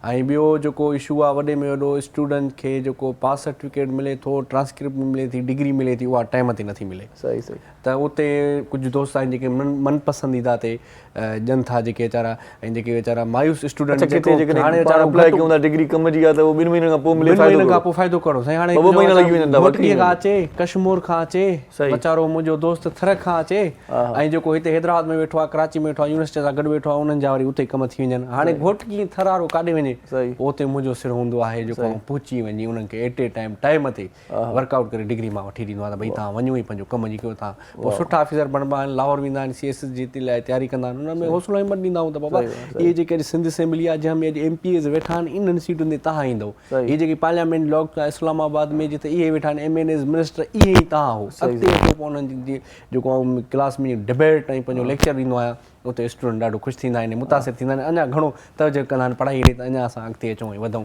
ऐं मुंहिंजियूं जेके सिंध जूं न्याणियूं आहिनि उन्हनि खे बि घणो पढ़ाईअ जो तमामु घणो शौक़ु आहे, पर न्याणीअ खे औरत खे मुआशिरे में तमामु घणो वीक थो सम्झो। पर न, न्याणीअ जो हौसलो हिमत अॻिते वधाइणो आहे, पर उनजो ज़मीदार उनजो वालदेन आहे। इंटीरियर सिंध ॾिसो, उते असां वियासीं काफ़ी कुझु ॻोठा जंहिंमें जेको आहे सो उन्हनि न्याणियुनि ते थ्रेट आहे त भई जेको आहे 5 खां 8 खां पोइ हिननि खे तइलीम नाहे कराइणी। इहो बि सोचो ईंदो आहे न शादी कराए पोइ ॿियनि जा थी वेंदा, ॿियनियूं थी वेंदियूं, पोइ कहिड़ो छा फ़ाइदो आहे? साईं न्याणी त वरी न्याणी आहे न, उहो त माना मां इहो चवंदुसि त जेको शागिर्द आहे जेको हिकिड़ो छोकिरो आहे, न्याणी जेकी आहे न पंहिंजे माउ पीउ सां वफ़ादार आहे, वाह वाह, भली हुनजी शादी थी वञे पर उनजी जुबो उन्हनि खे घणो ईंदो आहे, क्यास बि एहसास बि न्याणीअ खे घणो हूंदो आहे, न्याणीअ खे घणो ईंदो आहे। त असांजी इहो बि ॾींहुं राति कोशिशि आहे त सिंध जी जेकी न्याणी पाण आहे वटि जेकी वीडियोज़ पाण ॾिसूं था वायरल थींदियूं आहिनि त वालिदेन खे जेको आहे सुनाफ़रमान पुट ॿाहिरि कढी छॾियो, पुट न कढियो हूंदो, कुटियो हूंदो, न्याणी न कढियो, न्याणी न कढियो हूंदो, त न्याणी वरी बि वरी न्याणी ख़बर पई हूंदी अमड़ ॿाहिरि आहे त उहो पंहिंजे मुड़ुस खां इजाज़त वठी माउ खे वठी आई हूंदी, माउ खे वठी आई हूंदी। न्याणी वीचारी पंहिंजे क्यास वारी आहे, ॿजर वारी आहे, पंहिंजे माउ पीउ जे लाइ दुआगू आहे, उन्हनि जे लाइ छपर छांव आहे। त असांजो सिंध जे न्याणियुनि ते बि फोकस आहे त उहे माना हालांकि पढ़ाईअ में बि छोकिरनि खां वधीक सिंध जूं न्याणियूं अॻिते आहिनि, उहे तमामु सुठो माना एक्स्ट्राऑर्डिनरी इंटेलिजेंस होशियारु बाक़ाइदे जीअं हींअर आर्ट एंड डिज़ाइन एशिया में वॾे में वॾो पाकिस्तान लेवल ते सिंध यूनिवर्सिटी असांजी कम पई करे आर्ट एंड डिज़ाइन आहे, जंहिंमें हाणे जूनियर ज़ुल्फ़कार अली भुट्टो आयो, उनजी मूंसां मुलाक़ात थी, उन में असांखे चयो त आई एप्रिशिएट टू यू, ऐं तव्हांखे एप्रिशिएट थो कयां, ज़बरदस्त तव्हां कमु करे रहिया आहियो सिंध यूनिवर्सिटी। हालांकि चई मां दुनिया में काफ़ी यूनिवर्सिटी घुमियो आहियां पर हे जेको हिते तव्हांजो कल्चर आहे, जेको आर्ट एंड डिज़ाइन आहे, उहो तमामु बहितरीनु आहे, मां फ़ख़ुरु थो कयां। अहिड़ी मुंहिंजी सिंध यूनिवर्सिटी आहे त मां अहिड़ी मुंहिंजी सिंध आहे, अहिड़ी मुंहिंजी सिंध आहे, मुंहिंजी सिंध जी अहिड़ी सिंध यूनिवर्सिटी आहे। वाह वाह वाह वाह। असां सां गॾु दारा साहब आहे। दारा साहब, शहबाज शरीफ जब CM थे तब उनको आपकी हेल्प की ज़रूरत पड़ी, प्राइम मिनिस्टर बन गए अब हेल्प की ज़रूरत नहीं है? राब्ता रहता है लेकिन अभी तक मुलाकात नहीं हुई है। अच्छा, बस कुछ चीज़ें ऐसी हैं जो नेशनल लेवल की और ख़ास तौर पे कराची और सिंध के लिए हैं, तो उनको मैंने सजेस्ट किया है और अल्हम्दुलिल्लाह उनके ऊपर वर्किंग, कल आपने देखा कि सक्खर हैदराबाद मोटरवे का भी इफ्तिताह हो गया। अच्छा हो गया। कराची के लोगों के लिए खुशखबरी एक ये है कि K4 जो कराची का वाटर प्रोजेक्ट है, जिससे मिलियन गैलन पानी जो है पर डे कराची को मिलेगा, जो वहाँ झील से जो है 100 किलोमीटर से लाइन आ रही है, उसके ऊपर वर्किंग शुरू हो गई अल्हम्दुलिल्लाह, and it will be completed in end of 2023। Karachi के हालात थोड़े बेहतर ही होते जा रहे हैं, अभी एडमिनिस्ट्रेशन भी बहुत अच्छा आ गया है। हुकूमत इस तरह है कि इत्तेहाद में बरकत है। चलें इस पे बात करते हैं, कॉल ले लेते हैं। अस्सलाम वालेकुम जी। अस्सलाम वालेकुम। वालेकुम, केर पिया ॻाल्हायो था? हाँ, रज़ा भी तुमरो वाह छाला खुशायो ते सही आहे? बिल्कुल ठीक ठाक बा। छा चवण चाहींदो मुंहिंजा मिठा साईं? वाह अल्हम्दुलिल्लाह, तव्हांजा ॾाढा महिमान सुठा आया आहिनि, अॼु ख़ुशी थी ॾाढी। वाह वाह वाह वाह। तव्हांजे प्रोग्राम असां ॾिसंदा रहंदा आहियूं, बिल्कुलु तव्हांखे पाण खे त ख़बर आहे। साईं साईं मां साईं तव्हां सां साईं ॻाल्हाईंदो ई रहंदो आहियां, तव्हांजी मोहबतुनि खे सलाम, असांखे मोहबतूं ॾींदा आहियो तव्हां। साईं साईं वॾी महिरबानी, लख थोरा। अॼु को ख़ासि को सवाल आहे, कुझु पुछणु चाहियो था? बिल्कुलु साईं, तव्हांजो प्रोग्राम ई ॾिसूं था, सवाल इहो ई आहे त असांखे ख़ुशी थींदी आहे। दुकान ते बि टेलीविज़न रखियल आहे, दुकान ते रखियल आहे, प्रोग्राम लाइ असां रखी आहे, सची पुछो त। वाह वाह यार, वॾी महिरबानी। अॼु के दौर में दुकान ते टीवी रखी अथव। तव्हांजो प्रोग्राम ख़तमु थींदो आहे, ख़ुदा जो कसम बंदि करे छॾींदा आहियूं, वरी सुबुह सां ॾिसंदा आहियूं। साईं इतबार हुयो साईं, ख़ुदा जो कसम खणी ज़रूरत कहिड़ी इतबार हो, इतबार हुयो यार, इतबार हुयो साईं, भरोसो हुयो। महिरबानी साईं, महिरबानी, तव्हां एतिरो प्यार कंदा आहियो। को मसलो ई न आहे, असांखे प्यारा आहियो, अहिड़ी ॻाल्हि न आहे। हा, वॾी महिरबानी। मूंखे लॻे थो हीअ कसम घणा खणंदा आहियो, माना जेको अचे थो ग्राहक ख़ुदा जो कसम चए, ॾाढो ज़बरदस्त कमु आहे। ईअं न आहे साईं, मिड़ई मां भोग कंदो आहियां, दिलि में न कजो। न साईं न साईं, महिरबानी, तव्हांजी मोहबतुनि खे सलाम आहे। इहो ॿुधायो दुकान छा जो आहे तव्हांखे? त असांजो चप्पल जो शॉप आहे, शूज़ वग़ैरह। शूज़ वग़ैरह आहियो? सही सही जी साईं, लेडीज़ जो अलॻि आहे, उते ब्रदर वेंदा आहिनि। सही सही सही। पोइ कॾहिं कंहिंखे चप्पल पाराए चयव क़ुर जो कसम आहे ॾाढो ठही थो? साईं ईअं कोन चयो आहे कंहिंखे। चई ॾिसंदव त ग्राहक जल्दी माना ईअं तव्हां सां सेट थी वेंदो ऐं जूतो वठी वेंदो। ईअं न आहे साईं, जबार बंड तव्हांजे प्रोग्राम में आयो हुयो, हुनजे बराबरि में शॉप आहे लेडीज़ जो। सही सही। मां सदाकत सां आयो हुयो साईं। हा हा, तव्हां बि आया आहियो? जी न असां न आया हुयासीं, असांजो जबारे अॾाई दुकानु आहे, लेडीज़ जो हुते आहे, बाक़ी शहर में वरी असांजो मर्दानो आहे। अच्छा अच्छा, जबार तव्हांजो भाउ आहे? जी जी साईं। सॻो भाउ आहे तव्हांजो? न साईं, ईअं मोहबत में। मोहबत में। सही सही सही, वॾी महिरबानी साईं, लख थोरा। तव्हां टीवी ॾिसो था ऐं अॼुकल्ह जे दौर में दुकान ते टीवी रखी था, प्रोग्राम ॾिसो था, कसम खणी ॿुधायो था, लख लख लख थोरा तव्हांजा, लख थोरा तव्हांजा। तव्हां प्रोग्राम में साईं कॉल कई।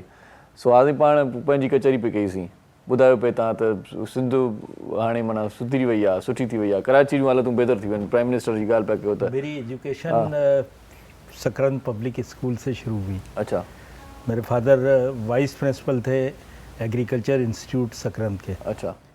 तो जब सकरंद पब्लिक स्कूल में दाखिल हुआ तो जो 40 साल 42 साल पहले जो नज़में थी सिंधी, सही सही, उसके कुछ एक दो शेर। वाह वाह वाह, सुना दें जी। इरशाद, इरशाद सामने बैठा है इधर। हलू तो हलू मेले थे, हलू तलू मेले थे, बार बच्चा मेले थे, वाह वाह, नंडो वड्डो मेले थे, वाह वाह, हलू तो हलू मेले थे। वाह वाह। और एक, क्योंकि सेहत के हवाले से मेरी वर्किंग है, हाँ, तो 2 अशार उसके भी हो जाए। 2 शेर उसके। जी सर।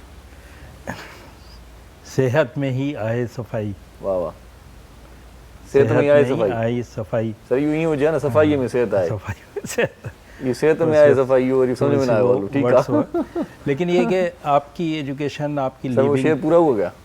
मैं वो दूसरा वो फिर मिस कर गया हूँ, तो चलिए चलिए, एक अच्छा सॉन्ग सुनाते हैं, वो बाद में कंटिन्यू रखते हैं। एक इनको मैं सेकंड करूँगा। हाँ, बहनों और बेटियों का ख़ास ख्याल हाँ, और उनकी एजुकेशन का ख़ास ख्याल, ये हमारी कौम का फ़र्ज़ है। सही। जिसने ये काम नहीं किया ना, हाँ, उसने कौम को तबाह किया। सही बात है, सही बात है। अदा हाणे हिकिड़ो बलोची कलाम ॿुधूं था, पाण वटि जेकी बलोची ते रहनि था दोस्त बलोच ॿाहिरि, उन्हनि जे लाइ बि ख़ासि प्रोग्राम आहे, ऐं शादाब साहिब जे लाइ बि ख़ासि मां डेडिकेशन हुनखे आहे। शादाब साहिब जॾहिं इहा रिहर्सल कनि पिया त उन वक़्तु ॿुधी करे ख़ुशि थियो, त हाणे भरपूर ख़ुशी पूरो कलाम ॿुधूं था। मुमताज़ बलोच साहिब खे चवंदा। जी साईं।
अल्लाह प्यारा करे खाए तमें शहरा सिकना चमते दीदारा करे खाए तमें शहरा लुटा गाया कर अल्लाह प्यारा करे खाए तमें शहरा लुटा गाया कर अल्लाह प्यारा करे खाए तमें शहरा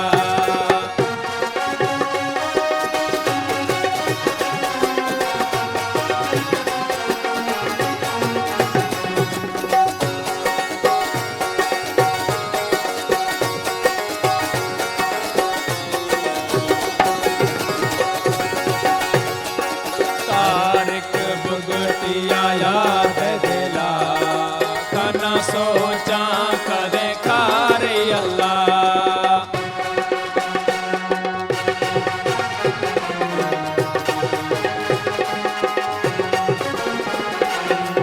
तारिक बुगटिया याद दिला कना सोचा करे खारे अल्लाह दगा तैया चारिया कन सोना त प्यारिया लोटा गाया कर अल्लाह प्यारा करे खाए तमें शहरा लोटा गाया कर अल्लाह प्यारा करे खाए तमें शहरा सिकगा चमते दीदारा करे खाए तमें शहरा लोटा गाया कर अल्लाह प्यारा करे खाए तमें शहरा लोटा गाया कर अल्लाह प्यारा करे खाए तमें शहरा वाह साईं वाह लोठा दुआ तर अल्लाह प्यारा खज़ी खाए त मई शहर आहे माना दुआ हुई महबूब जे लाइ त अल्लाह करे उहो ॾींहुं बचे जंहिं मुंहिंजो शहर अची दुआऊं करण सुफ़ो जारी आहे ॾिसूं कॾहिं थो इहो महबूब पहुचे पर ब्रेक पाण वठंदासीं ब्रेक ते पहुची विया आहियूं पाण ॾिसंदा रहिजो सलाम सिंध मुझे सिंध के सलाम सलाम सिंध मुझे सिंध के सलाम सलाम सिंध सलाम सिंध में हिकु भेरो वरी तव्हांखे भली कार चऊं था ख़ुशामदी तव्हांजी वॾी महिरबानी तव्हां सां जुड़ियल आहियो ऐं असांजे मौजूज़ महिमान जी कचहरी तव्हां ॿुधी रहिया आहियो शादाब जी मुझे ये बताएं कि वैसे तो वॉक करना आपकी हॉबी में शामिल हो गया मेरे ख्याल से भी तो प्रोग्राम के लिए वॉक करके आए हैं या गाड़ी पे आए अच्छा सवाल है। असल में मेरी डेली जो प्रैक्टिस है ना वो 25 से 30 किलोमीटर की सिर्फ प्रैक्टिस है। अच्छा डेली की जैसे कि जब 30 तक किलोमीटर की हाँ, practice है daily? 30 किलोमीटर्स की। अच्छा। हाँ, और इसी पे आजकल मैं व्लॉग्स भी बनाना स्टार्ट कर दिया। अच्छा, जो मैं अच्छा। 30 किलोमीटर वॉक करता हूँ सही। तो मैंने कहा क्यों ना इसका एक व्लॉग बना के लोगों को मैसेज भी दे, ऐसी मैं बना ले वॉक हाँ, प्रैक्टिस सही, कर सही, लेता हूँ। सही। तो बट जब प्रोग्राम वगैरह में मैं जाता हूँ ना तो असल में उसमें ये होता है कि फिर पसीना आ जाना जिसमें इस वजह से मैं, वरना ये तो कुछ भी नहीं है। अच्छा अच्छा हाँ यकीन मानिए कुछ भी नहीं, मुश्किल से मेरा ख्याल है ये 13 किलोमीटर होगा मेरे घर से, 13 से हद होगी अच्छा 14 किलोमीटर। अच्छा अच्छा तो ये तो एक मजाक है मेरे लिए, चलिए बी अच्छा है, सीरियस। अच्छा है वैसे कि आप किराया भी बचा लेते हैं इस बार। हाँ किराया भी बचाता हूँ, सेहत भी रहती है और मेरी प्रैक्टिस भी हो जाती है। सही बात है। और वैसे भी वॉक करना चाहिए, मेरी नजर में एक अच्छा मैसेज है। सही सही वॉक करना चाहिए। हमारी यूथ आजकल आप देखें ना किसी काम की नहीं रही। सही। बखुदा कोई भी काम आप देखें तो वो आजकल तो इतने दही लेजी लेने भी बाइक पे जाते हैं भाई। इतने लेजी हो हाँ गए। हाँ हाँ सही बात है। तो इसीलिए मेरा एक मैसेज होता है कि इस तरफ उनका जहन जो ना मैं अपनी तरफ लेकर सही, आऊं सही। कि वो इस वॉक को समझे कि सिर्फ चलना मकसद नहीं है शादब का, सही। ये मैसेज क्या है। सही, सही, ये एक सेहतमंद एक हेल्दी मैसेज है। सही सही जैसे कि मेरे जो भी 4था एडिशन अभी आने वाला है जिसका मैं प्रेस कॉन्फ्रेंस करूंगा, तो हर वॉक का एक कॉज मेरा है ना। सही सही तो शादाब बलोच का सेहतमंद माशरा मुहिम, अच्छा फर्स्ट कैंपेन मेरा यही था, सही। फिर सेकंड कैंपेन था, फिर थर्ड था, अब जो मेरा फोर्थ आ रहा है वो भी फोर्थ एडिशन इसी चीज पे है। सही सही और यही एक मैसेज होता है कि आप चलते फिरते रहा करें, सही हर चीज करें लेकिन कम से कम दिन में 1 किलोमीटर की तो वॉक करें हाँ। ताकि आप अपने आप को एक्टिव समझें। वरना तो कुछ भी नहीं, सब लेजी है, बहुत लेजी है आजकल की यूथ तो सही, सही। बाखुदा। सही सही। कुछ आए थे एक्साइटेड होके। चलते फिरते कोई ऐसा वाकया जो बताना चाहें, क्योंकि चलते फिरते बहुत सारे लोग भी मिलते हैं, नए चेहरे भी मिलते हैं, कभी कभी गिरे हुए नोट भी मिल जाते हैं। गिरे हुए नोट नहीं मिले। वो दौर चला गया जब लोग कहते थे। क्योंकि ये चलते चलते मिल जाते हैं, वैसे नहीं मिलते। अगर आप वॉक करते हैं तो फिर मिल जाते हैं। मैं आपको बताता हूँ, चलते फिरते तो खैर नोट नहीं मिले, चलते फिरते जो अंदरूनी सिंध के लोग मिले ना, सुभान अल्लाह, वाह खुदा, खास तौर पे दादू के लोग। अच्छा, बड़े जबरदस्त। दादू के लोग तो वैसे ही मशहूर हैं। बहुत मशहूर है। दादू पे जादू है। वो जादू देखा? हाँ, वो दादू के लोगों का अंदाज, मिलना, हंसी मजाक, वो वहीं पे मैं उनको कहता था कि बाबा मानी खड़िया। अच्छा, बाबा मानी खड़िया। सही है। लेकिन जो सबसे डेंजर चीज है ना, वो दादू में वॉक किया आपने? दादू पे मैंने वॉक की, मेरी सेकंड वॉक दादू। टाइमिंग क्या थी वॉक की? बस दिन ही दिन में होती है वॉक, इसलिए कि रात में तो फिर जानवर का बड़ा खतरा होता है, कुत्तों का। तो जो दादू में हमने हैदराबाद क्रॉस किया ना, अच्छा, सही उधर मुझे जो कुत्ते मिले, कुत्ते बहुत कुत्ते हैं अंदरूनी सिंध में। ये टीवी हकीकत बताता है। सही सही। कि जिस तरीके से रेबिक्स वगैरह के इंजेक्शन लाए। सही। देखिए मैंने अगर दादू में कुछ नहीं हुआ तो फिर कुत्ते क्या कर दे आपको? कोई बड़ा मसला नहीं था। दादू से निकला है ना। कुत्ते बाबा, सही मैं बता रहा हूँ कि आप उधर वॉक तो करें, हर मेरा ख्याल है 5 किलोमीटर के बाद 30-35 कुत्तों का एक पूरा काफिला आपके पीछे होता है। नहीं, फिर उनको भगाने में हमें 10-20 मिनट लग जाते हैं। नहीं, वो क्या है कि इलाका ऐसे होता है ना, वो प्रोटोकॉल के लिए होते हैं कि प्रोटोकॉल भाई आपको बाहिफाजत हमको यहाँ से रुखसत करें। हाँ, मुझे वो तकरीबन मैं 1 घंटे में 5 किलोमीटर कवर करता हूँ। अच्छा, जब वो कुत्ते आते थे तो मैं 9 किलोमीटर कवर कर लेता था। तो ये आपकी भलाई की थी रनिंग करके। भलाई। अच्छा, रनिंग से कुत्ते और दौड़ते हैं पीछे? मैं तो अपनी जान बचाने के लिए भागता था, मैं अपने आप को सेव करता था कि अगर इन्होंने मुझे जख्मी कर दिया तो मेरा आगे का जो सिलसिला होगा वो मुनक़ता हो जाएगा। सही सही सही। लेकिन बहरहाल ये एक मजाक था, लेकिन ऐसा कोई बस जॉली लोग मिले, मतलब कॉमेडी लोग मिले, अच्छे लोग। इस आपकी बात से ये बात मतलब वो साबित हो गई कि भाई आपने दौड़ लगाने में कुत्तों को पीछे छोड़ दिया। बिल्कुल, मैंने कुत्तों को पीछे, सिंध के कुत्तों को। चलिए एक कॉल ले लेते हैं जी। अस्सलाम वालेकुम। वालेकुम अस्सलाम जी, अदा केर पा करायो? साईं इरशाद जागीरानी ऐं को सालादार खान बोलदार खान कुल मोहम्मद खान बोलदार पियो ॻाल्हायां।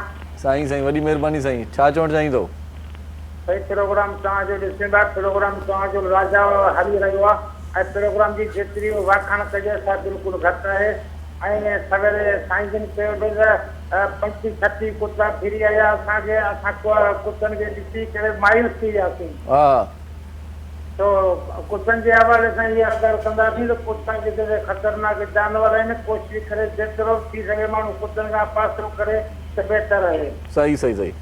ऐं उन खां अलावा असां हिकिड़ो साईं जो शेर चवणु चाहींदासीं, उहो हीअ आहे त साईं करी मथे सिंध सुकार। सही सही। साईं सगाई करी मथे सिंध सुकार, दोस्त मिठा दिलदार आलम सभु आबाद कनि। वाह साईं वाह, वाह साईं वाह, ॾाढो ज़बरदस्त शेर तव्हां ॿुधायो, वॾी महिरबानी तव्हांजी। सो साईं ॿुधाई तव्हांखे सजेस्ट कयो आहे, मशवरो ॾिनो आहे त कुतनि खां पंहिंजो पाण बचायो। बिल्कुलु। ऐं जेकॾहिं तव्हां हेॾे वञो बि था त पोइ माना कुतनि जे लाइ कुझु रखंदा कयो, बिस्कुट वग़ैरह का शइ हुजे माना ॾींदा वञो। हा बिल्कुल, पोइ कुता यार थी वेंदा। बिल्कुल दोस्त हो जाएंगे, अगर उनको नहीं पूछेंगे तो फिर वो आपके पीछे होंगे। सही बात है, सही बात है, सही बात है। वैसे अभी मुझे ये बताएं कि नया क्या अचीव करने वाले हैं, कुछ सोचा है? हाँ बिल्कुल सही। जो इंटरनेशनल वॉक है वो मेरी 4 डिजिट पे आए हैं। जो अभी तक मैंने 3 डिजिट में वॉक किया, मिस 555। अच्छा, 3 डिजिट 1000 के अंदर ही वॉक था। अब जो मेरी इंटरनेशनल वॉक है वो 2-3 हज़ार किलोमीटर से ऊपर की है। अच्छा अच्छा। हाँ, और ये भी एक वर्ल्ड रिकॉर्ड गोल्ड मेडल के लिए है। और उससे पहले जो अभी हम सिंध में ब्रेक करने वाले हैं, 10 से 20 दिन के अंदर मैं प्रेस कॉन्फ्रेंस करूंगा। अच्छा। ये बहुत इंटरेस्टिंग है, ये गिनीज वर्ल्ड रिकॉर्ड है और ये है भी हमारे पड़ोसी जो कंट्री है हमारी इंडिया। अच्छा। उनके एक एथलीट का रिकॉर्ड है जो आज से 12 साल पहले उन्होंने ये बनाया था, बट 12 साल से अभी तक इस वर्ल्ड में किसी ने वो रिकॉर्ड ब्रेक नहीं किया। अच्छा। तो इंशाल्लाह ताला बहुत जल्द मैं उसको चैलेंज करके इंशाल्लाह वो रिकॉर्ड इंडिया के शहर आसाम से उठा के पाकिस्तान के सूबे सिंध को लाकर दे दूंगा इंशाल्लाह। और ये भी मैं बता दूं इंटरेस्टिंग है कि ये 24 घंटे का एक इवेंट है, 24 आवर का, बट नॉन स्टॉप है। अच्छा। मिस जैसे इस प्रोग्राम में ब्रेक आ रहा है ना, बट वो उसमें ब्रेक का कोई कॉन्सेप्ट नहीं, चलते जाना है, चलते जाना है। हाँ 24 आवर उसके अंदर आपको अपने मुशक्कत से, क्या गिनीज वर्ल्ड रिकॉर्ड है। अच्छा। और गिनीज हमेशा वही चीज लेता है जो यूनिक हो, सही। हार्ड हो, स्ट्रांग हो, सही। जो कोई दूसरा ना कर सके। सही सही सही। अगर कोई चैलेंज भी करे तो उसके काबिल हो। नहीं कहीं पर तो ब्रेक होगा ना, खाना नहीं, पीना नहीं, कोई कुछ ब्रेक वॉशरूम का होगा यार, ऐसा नहीं करो यार। नहीं है, नहीं उसमें मैं आपको बता रहा हूँ ना। अच्छा। इसमें अभी 12 साल से किसी ने उस ब्रेक को चैलेंज नहीं किया। अच्छा अच्छा, कितने दिन का सफर होगा ये? 24 आवर्स। 24 आवर्स। अच्छा 24 आवर्स के अंदर ही जो कुछ भी है वो। अच्छा अच्छा। बस वो अभी 20 दिन के बाद प्रेस कॉन्फ्रेंस में पूरे उस इवेंट को हम, सही। उसका प्रोमो भी तैयार हो रहा है, ट्रेजर भी हम तैयार कर रहे हैं। अच्छा। तो इंशाल्लाह ताला बहुत जल्द उसको पब्लिक करेंगे सही। और उसको लॉन्च कर रहे अच्छा, हैं। नॉर्मली जो आपने वो जो इंटरनेशनल रिकॉर्ड कायम किया है, नेशनल रिकॉर्ड, जी जी नेशनल रिकॉर्ड की बात जी, हो रही, जी, तो नेशनल वो, रिकॉर्ड। हाँ, तो वो किस तरह से, क्या साथ में क्या लेके जाते हैं, साजो सामान, सर पूरा कहीं ब्रेक काफिला होते होता हैं, है। क्या होता है? हाँ, 2-4 दूसरे बंदे भी होते हैं आपके साथ? अल्हम्दुलिल्लाह उसमें पूरी टीम होती है। अच्छा। जो वॉच करती है, बाकायदा वीडियोस बनाती है, ड्राइवर साहब होते हैं, उस गाड़ी के अंदर मेरे पूरा अपना कॉस्ट्यूम होता है, डाइट होती है। दूसरे लोग गाड़ी में होते हैं, आप पैदल होते हैं? हाँ, वो वहाँ से सारी कवरेज होती है ना, वो पूरे क्या होते हैं कवरेज होती है, जो मीडिया को जो चीज़ें भेजनी है लाइव, वो भेजते हैं, फेसबुक पे लाइव होते हैं, बाकी सारी चीज़ें वहाँ से कवर होती है, जो आगे टीम आ रही है उनसे कनेक्टेड वही होते हैं। जैसे कि जिस वक्त मैं वॉक कभी ऐसा तो नहीं हो रिकॉर्डिंग हो गई यार गाड़ी में बिठा दो अभी थोड़ा? नहीं ऐसा अभी तक तो फिलहाल यार दोस्ती में बिठा दो, रिकॉर्डिंग हो गई यार, बात खत्म हो गई, रिकॉर्ड चला गया होता है। असल में ये कंप्लीटली कंटिन्यू कहते हैं रिकॉर्डिंग होती है ना, मैं तो बहुत चाहता हूँ कि कोई थोड़ा बहुत आसरा दे दो यार, लेकिन कहते हैं लाइफ है भाई, क्या करें। मैं कहता हूँ थोड़ा यूं घुमा लो, 5 मिनट बिठा दो, कहते हैं नहीं लाइफ है, बारह मजाक की बात है, लेकिन ऐसा नहीं हो सकता। सही। हाँ, इसे कि पूरी टीम उस वक्त नाजिल हो चुकी होती है, सिनी स्पोर्ट बोर्ड टीम, और ये आपके बड़े मशहूर जो हमारे जो कैच करते हैं लोगों को, बड़ा नाम है सर, वो क्या नाम है उनका, नाम मुझे याद नहीं आ रहा, सरेआम क्या नाम है खुदाबख्श नाम है। नहीं, हमारे जो उर्दू एक एंकर है जिनकी एक टीम बनी हुई है। अच्छा। जो लोगों के ऊपर छापे बहुत मारते हैं, ये इकरारुल हसन साहब। सही सही। तो उनकी टीम भी हमारे साथ कनेक्ट हो जाती है। अच्छा। तो वो भी देखती है कि इससे कि एक रिकॉर्ड है ना, इससे कि जिस सूबे का हम रिकॉर्ड ब्रेक कर रहे हैं, सही सही, वो ज्यादा एक्टिव हो जाते हैं सुबह पंजाब। सही। तारा साहब देख रहे हैं ना सिंध का टैलेंट, माशाल्लाह। आपने भी कोई रिकॉर्ड बनाने का सोचा है किसी फील्ड में? मैं तो लोगों की खिदमत में रिकॉर्ड बनाना चाहता हूँ, और मैंने पॉलिटिकल कैरियर अपना सईद गनी के साथ शुरू किया। अच्छा। हम एक साथ ही 2001 में नाजिम बने थे सिटी डिस्ट्रिक्ट, खुशबू लगा के माशाल्लाह। तो सईद गनी में अल्हम्दुलिल्लाह पोटेंशियल है, और उसको कराची के लिए और सिंध के लिए स्पेशली काम करना चाहिए।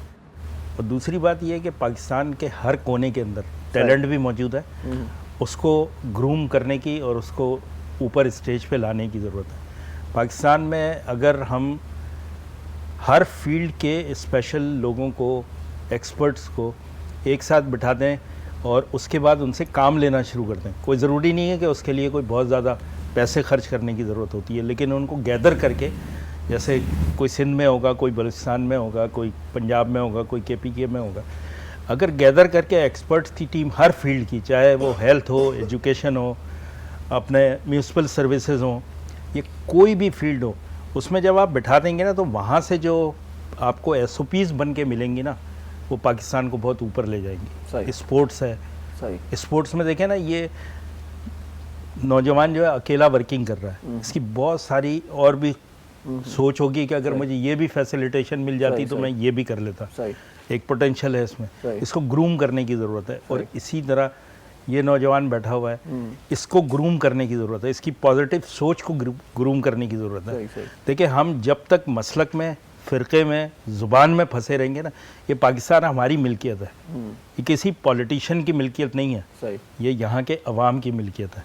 तो इसीलिए इस धरती को और पाकिस्तान को अपना समझना और इसकी मिल्कियत का दावेदार होना और इसकी मिल्कियत के ऊपर डंडा गाड़ना कि हमारी चीज़ है, इसकी बेहतरी के लिए हम सबको मिलजुल के काम करना पड़ेगा। अभी रिसेंटली में जो सैलाब के बीच में गवादर और चारों तरफ जो उसका पसनी है और दूसरे जो साहिल एरिया है जहाँ सैलाब बहुत ज़्यादा था, तो वहाँ मैं मॉस्किटो कंट्रोल प्रोग्राम शुरू करके आया। अच्छा। तो 3 दिन मैं वहाँ रहा उनके साथ। जाहिर है वो फील्ड में ही मुझे जाके लोगों को वो करना पड़ा। कुछ इक्विपमेंट लेके गया था मैं यहाँ से, एक NGO की तरफ से दवाइयाँ लेके गया था गाड़ी में। तो वो फिर हम जो है ना वहाँ वर्किंग करते रहे। वहाँ मुझे ऐसे ऐसे नौजवान और ऐसे ऐसे लोग मिले, यानी I was first time in Gwadar और वो जो आगे एरिया था कि मुझे वो महसूस हुआ कि यार ये जो इग्नोर्ड एरिया है इसके अंदर कितना टैलेंट है पाकिस्तान का। तो हमें जो है ना इसके बारे में सोचना है। वैसे मिले मॉस्किटोज वैसे मॉस्किटोज को तो फिर मारना हमारा काम है वो तो उसके ऊपर तो कोई कॉम्प्रोमाइज नहीं है। बहुत ज़्यादा जाहिर है जब स्टैंड वाटर होता है ना, जिसको वाटर बॉडीज क्रिएट हो जाती हैं सैलाब में या बारिश में, वो जो पानी खड़ा होता है ना उसके अंदर ब्रीडिंग होती है और फिर सैकड़ों नहीं लाखों नहीं करोड़ों के हिसाब से मच्छर पैदा हो रहे होते हैं। तो पाकिस्तान में प्रॉब्लम यह है कि आपके तमाम हेल्थ डिपार्टमेंट्स ने मॉस्किटो कंट्रोल प्रोग्राम को और पेशेंट मैनेजमेंट को एक साथ किया हुआ है। यानी pest management is a different thing, patient management is a different thing. अगर मच्छर कम होंगे तो पेशेंट कम बनेंगे, मच्छर ज़्यादा होंगे तो पेशेंट ज़्यादा। डॉक्टर्स का काम है पेशेंट को मैनेज करना जब वो हॉस्पिटल में आ जाए, और जो पेस्ट कंट्रोल एक्सपर्ट है उसका काम है कि पेस्ट को बनने ना दे या बिलो थ्रेशोल्ड लेवल रखे। तो अगर आप जो है अर्ली स्टेज के अंदर, एक्स वाले स्टेज के अंदर, लार्वा वाले स्टेज के अंदर मॉस्किटो को कंट्रोल कर लेंगे तो वो मच्छर पैदा ही नहीं होंगे। मच्छर पैदा नहीं होंगे तो पेशेंट है कि जो मॉस्किटो कंट्रोल प्रोग्राम में या डेंगू कंट्रोल प्रोग्राम में वो यही सोचते होंगे कि भाई अगर कंट्रोल हो गया तो फिर हमारा क्या काम बचेगा, कंट्रोल ना हो तो अच्छा है। नहीं, तो वो ये भी सोचते हैं, इसलिए कंट्रोल करते ही नहीं है। असल में एक मिसकम्युनिकेशन भी है, मिसकॉन्सेप्ट भी है, और इसके ऊपर मैं 2011 से फाइट कर रहा हूँ। ही इज़ अ स्पोर्ट्समैन ना, I am not a sportsman. मैंने अपनी क्रिकेट भी खेली, बैडमिंटन भी खेली, दूसरे स्पोर्ट्स भी खेले, लेकिन मैं इसको एक हीरो समझ सकता हूँ अपनी फील्ड का। ये अगर किसी फील्ड में एक्सपर्ट है तो इनको हीरो समझ सकता हूँ। लेकिन मॉस्किटो कंट्रोल प्रोग्राम जो है ना पाकिस्तान की दसियों बीमारी से करोड़ों लोगों को रोक सकता है। अच्छा, देखें, आपको मलेरिया होता है, डेंगू होता है, टाइफाइड होता है, मतलब जो भी मॉस्किटो बॉर्न डिजीज़ हैं वो तो मॉस्किटो से हो रही हैं, चाहे वो डेंगू हो या आम मलेरिया का मॉस्किटो हो, तो क्यूलिक्स हो या और दूसरी स्पीशी हो। लेकिन अगर आप उसको कंट्रोल करते हैं तो ये कोई अच्छा, हर एक को कंट्रोल करने का तरीका एक ही है। चलें, तरीके पे बात करेंगे बाद में। फनकार जो है हमारा गुलूकार जो है वो कंट्रोल नहीं हो पा रहा अभी, वो नहीं हो रहा। वो कह रहा है कि मैं उर्दू कलाम सुनाऊंगा। ज़बरदस्त, सुने जी। बिल्कुल जी। साईं पीर साहब इजाज़त, वाह वाह। तेरे इश्क में हम यूं दीवाने हुए, तेरे इश्क में हम यूं दीवाने हुए, यूं मिले हमसे तुम, यूं मिले हमसे तुम, क्यों सताने लगे। तेरे इश्क में हम यूं दीवाने हुए, तेरे इश्क में हम यूं दीवाने हुए, यूं मिले हमसे तुम, यूं मिले हमसे तुम, क्यों सताने लगे। तेरे इश्क में हम यूं दीवाने हुए, तेरे इश्क में हम।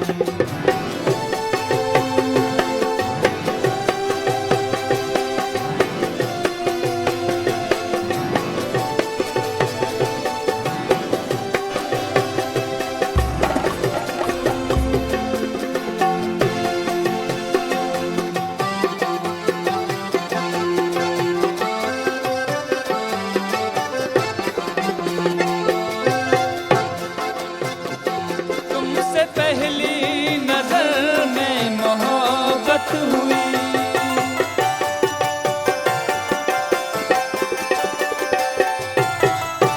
तुमसे पहली नजर में मोहब्बत हुई, तुमसे पहली नजर में मोहब्बत हुई। दिल में यादें तेरी, दिल में यादें तेरी, रात चंदा लगे। तेरे इश्क में हम यूं दीवाने हुए,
तूने जुदाई किया तेरे इश्क में हम क्यों दीवाने हुए तेरे इश्क में हम क्यों दीवाने हुए क्यों मिले हमसे तुम क्यों मिले हमसे तुम क्यों सताने लगे तेरे इश्क में हम क्यों दीवाने हुए तेरे इश्क में हम।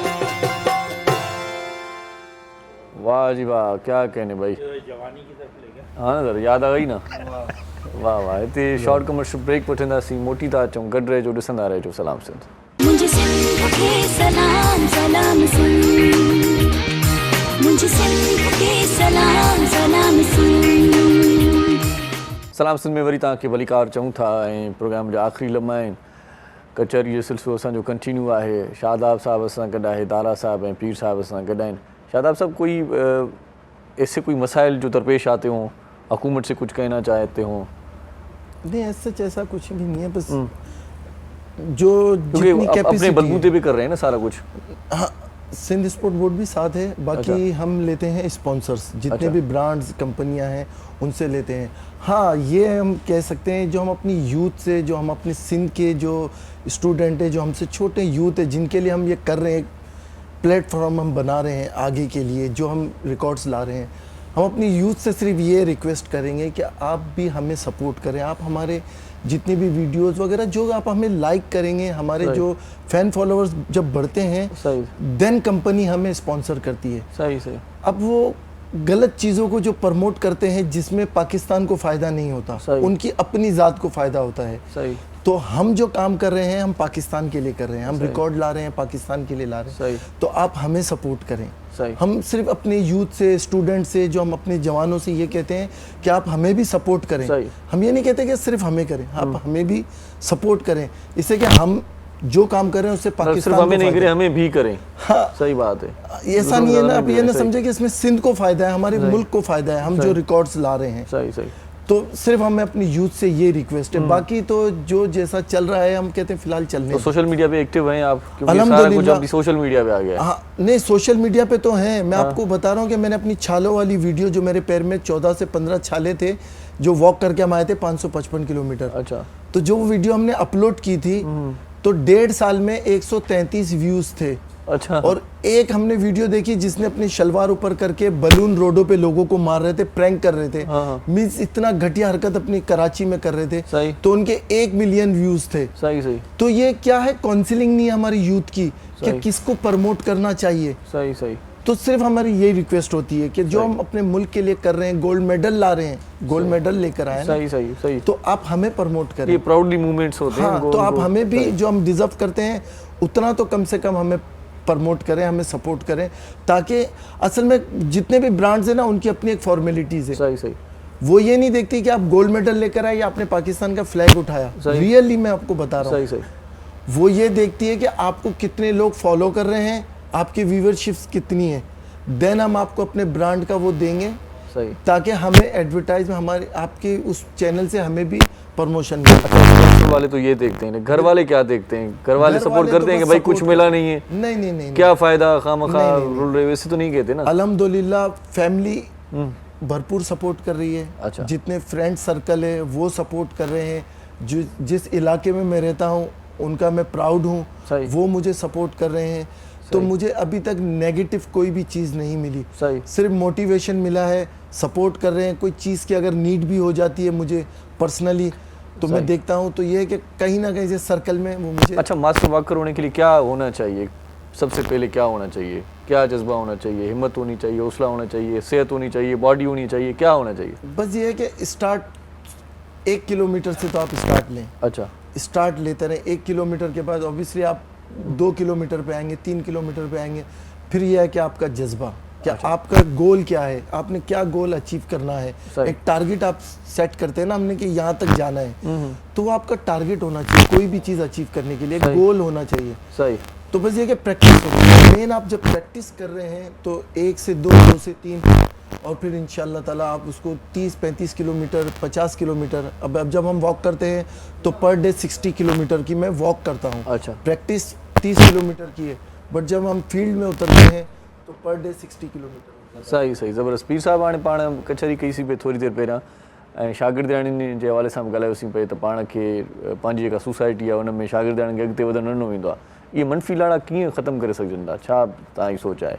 पढ़ाईअ में बि माना रुकावट हर जॻह ते पाण उन्हनि खे पोइ ते कंदा आहियूं, चवंदा आहियूं बाबा न्याणी आहे घर हुजे। बिल्कुलु बिल्कुलु इरशाद साईं, सभ खां पहिरियों मां शुक्रगुज़ार आहियां ज़फ़र डायरेक्टर साहिब जन जो, इरशाद जंगीराणी साहिब जन जो, जन मूंखे हिन प्रोग्राम में इन साल जो जवाबु आउं एंड में ॾींदुसि। पहिरियों त मूंखे हिकिड़ो वॾी अॼु एज़ाज़ आहे ऐं सिंध शो मां थोरो इन सिंध टीवीअ जो थोराइतो आहियां। सही जो हेड़ी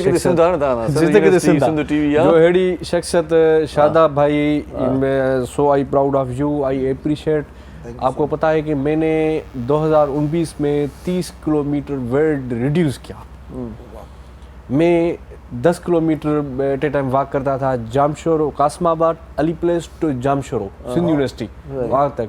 तो मुझे डॉक्टर थे यहाँ, अपना डॉक्टर गुफरनला है, पाकिस्तान का नंबर 1 डॉक्टर है, डॉक्टर फसी हाशमी है, उन्होंने मुझे बहुत अप्रिशिएट किया। मैंने सख्त डाइट की और आज की जो आप बात बता रहे हैं और जो नौजवानों के लिए, यूथ के लिए वो वॉक से तमाम लेज़ी हैं।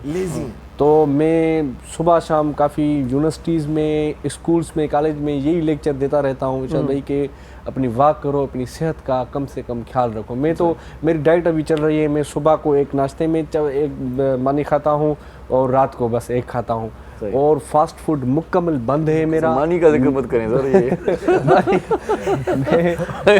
शादाब भाई के मुंह में पानी आ जाता है। आज आप मेरे कुलिक निकले, मानी वो भी अंदरूनी सिंध का। आज मेरे आप कुलिक निकले और मुझे काफ़ी दोस्त डरते हैं कि भाई आप अभी बच्चा ही नहीं हो तो आप वॉक क्यों करते हो। मैंने कहा भाई वॉक माशाल्लाह, वॉक तो हमने मजबूत किया है, वॉक तो हमें स्ट्रांग हो गए पहले। बिल्कुल मूंखे ॾाढी मां तॾहिं मां चयो सिंध टीवीअ जो आउं थोरा ही तो आया जो आप जैसा एक आदमी मुझे अपना कुली एक ग्रुप में मुझे मिलाया, तो मुझे डॉक्टर साहब ने सलाम किया कि यार ये 100 में से 1-2% लोग होते हैं जो कमिटमेंट होते हैं। मैं डबल ट्रिपल था, आपका जो वेट है ना उसी से भी मैं डबल ट्रिपल था। तो मैंने 30 किलोमीटर वेट रिड्यूस किया। 30 किलोमीटर वॉक करके, हाँ 30 किलो अभी भी मैं डेली वॉक करता हूँ। रात भी मेरा मोहसन, मेरा लीडर मखदूम मोहसन साहब मेरे साथ था, हमने दोनों तकरीबन 10 किलोमीटर तक डिफेंस में वॉक। यार हाणे ॻाल्हि इहा आहे पीर साहब त सवाल मारे खे छॾे सवाल तव्हां जारी रखो था, इहो सवाल त सुबुह शाम रात ॾींहं इन सवाल खे छॾे। मूंखे यको इहो थो लॻे त प्रोग्राम जो आख़िरी लम्हो आहे, बुरफट साहब जो ज़िक्र न थियो आहे। बुरफट साहब अॼु मां मिस थो कयां, हर जॻह ते सॼे प्रोग्राम में बुरफट साहब जो ज़िक्र न थियो आहे, मज़ो न थियो, बाक़ी मज़ो न थियो आहे। हर जॻह ते वाण वस्ती। अॼु पोइ दोस्त मूंखां पुछंदा हुआ बुरफट साहब किथे आहे, कराची मलीन में थोरो वीचारो मूंखे यादि कंदो आहे, मां उनजो थोराइतो आहियां, उनजो ई स्टूडेंट आहियां, उनजी महिरबानी सां हाणे प्रोग्राम खां पोइ वेंदो, मूंखे लॻे मां प्रोग्राम खां पोइ साईं जी ड्यूटी ज़िक्र ज़रूरु कजे प्रोग्राम में वञणो पए, सॼे प्रोग्राम में मुंहिंजो ज़िक्र ई न हो। बिल्कुलु असांखे माना इन इलाही ज़ात कहिड़ियूं ऐं सिंध यूनिवर्सिटी में जेको माना इज़त शान मान इन माना शोहरत इन डॉक्टर फ़तेहमंद बुरफट साहब जेको वाइस चांसलर यूनिवर्सिटी उन असांखे कयो। ऐं मां जहाँ जेको सवाल कयो उनखे बि जारी रखंदुसि त शागिर्दाणी सॼो सवाल आहे बुरफट साहब कीअं आहे, ठीकु आहे, ओके आहे, बहितर आहे, पर हाणे सुकनि सां गॾु सावा सड़ी आहे। जेको साईं ते हेॾो सारो करप्शन जो दाग़ लॻो, हाणे मस्जिद जो कख केर बि कोन्हे, पर हाणे साईं वीचारो कोर्ट में हैदराबाद ईंदो आहे, उते तक़रीबन साईं सां मुलाक़ात थींदी आहे। वॾी महिरबानी आख़िर में बुरफट साहब के सलाम। वालेकुम सलाम। शादाब भाई बहुत शुक्रिया, आप हमारे प्राउड हैं। Thank you so much. ॾाढी खुशी थी मूंखे सिंधी में चढ़ा, तो बहुत अच्छा लगा आपसे मिलके। थैंक यू इंशाल्लाह आप कामयाब होंगे, नेक तमन्नाएं, नेक ख्वाहिशें, बहुत सारी दुआएं आपके साथ इंशाल्लाह। बादल साईं तव्हांजी वॾी महिरबानी, मोहम्मद साईं तव्हांजी वॾी महिरबानी, आख़िर में मुमताज़ साहब ऐं शेर ख़ान ऐं एॾो सुल्तान तव्हांजी वॾी महिरबानी। वेंदे वेंदे हिकिड़ो सुठो कलाम अञा ॿुधायो, सो मोकिलाणी कयूं था जीअं लतीफ़ जी मिठी ॿोली सदाईं गॾु। मरी कोन वियाहूं, रब जो शुक्र अञा जियरा आहियूं, रब जो शुक्र अञा जियरा आहियूं। छॾे वै त छा थियो मरी कोन वियाहूं, छॾे वै त छा थियो मरी कोन वियाहूं, रब जो शुक्र अञा जियरा आहियूं, रब जो शुक्र अञा जियरा आहियूं।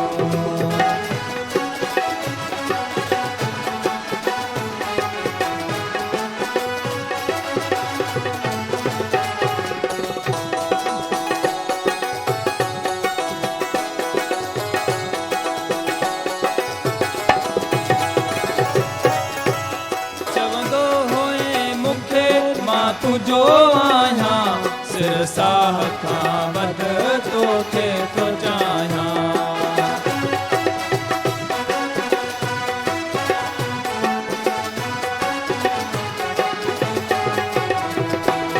चवंदो हुए मूंखे मां तुझो आहियां सिर साह खां वध तोखे थो चाहियां सोना खैरो आहे जो तोखे ना वणियाऊं सोना खैरो आहे जो तोखे ना वणियाऊं रब जो शुक्र वाह अञा जीअरा आहियूं रब जो शुक्र वाह अञा जीअरा आहियूं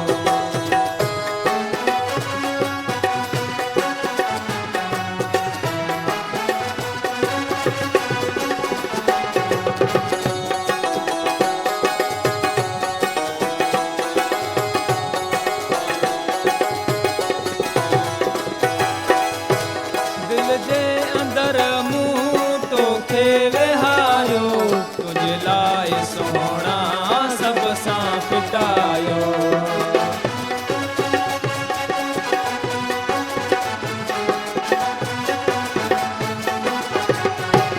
दिल जे अंदर मूं तोखे विहारियो तुंहिंजे लाइ सोहणा सभ सां फिटायो तोते ॾोहो नाहे असां धारिया आहियूं तोते ॾोहो नाहे असां धारिया आहियूं रब जो शुक्र वाह अञा जीअरा आहियूं रब जो शुक्र वाह अञा जीअरा आहियूं छॾे वैत छा थियो मरी कोन वियाऊं छॾे वैत छा थियो मरी कोन वियाऊं रब जो शुक्र वाह अञा जीअरा आहियूं रब जो शुक्र वाह अञा जीअरा आहियूं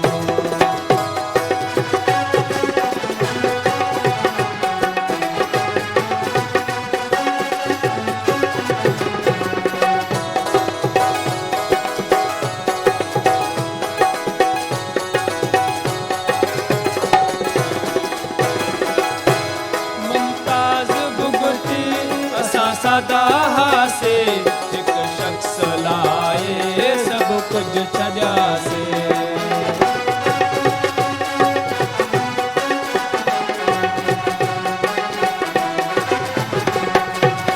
मुमताज़ भुगती असां सादा हासे हिकु शख़्स लाइ सभु कुझु छॾियासीं असां मोलाई माण्हू तुंहिंजे लाइक़ न आहियूं असां मोलाई माण्हू तुंहिंजे लाइक़ न आहियूं रब जो शुक्र वाह अञा जीअरा आहियूं रब जो शुक्र वाह अञा जीअरा आहियूं छॾे वैत छा थियो मरी कोन वियाऊं छॾे वैत छा थियो मरी कोन वियाऊं रब जो शुक्र वाह अञा जीअरा आहियूं रब जो शुक्र वाह अञा जीअरा आहियूं मॉर्निंग शो सलाम सिंध जा तमाम एपिसोड्स ॾिसो हाणे HD क्वालिटीअ में विज़िट करियो असांजो YouTube channel Sindh TV HD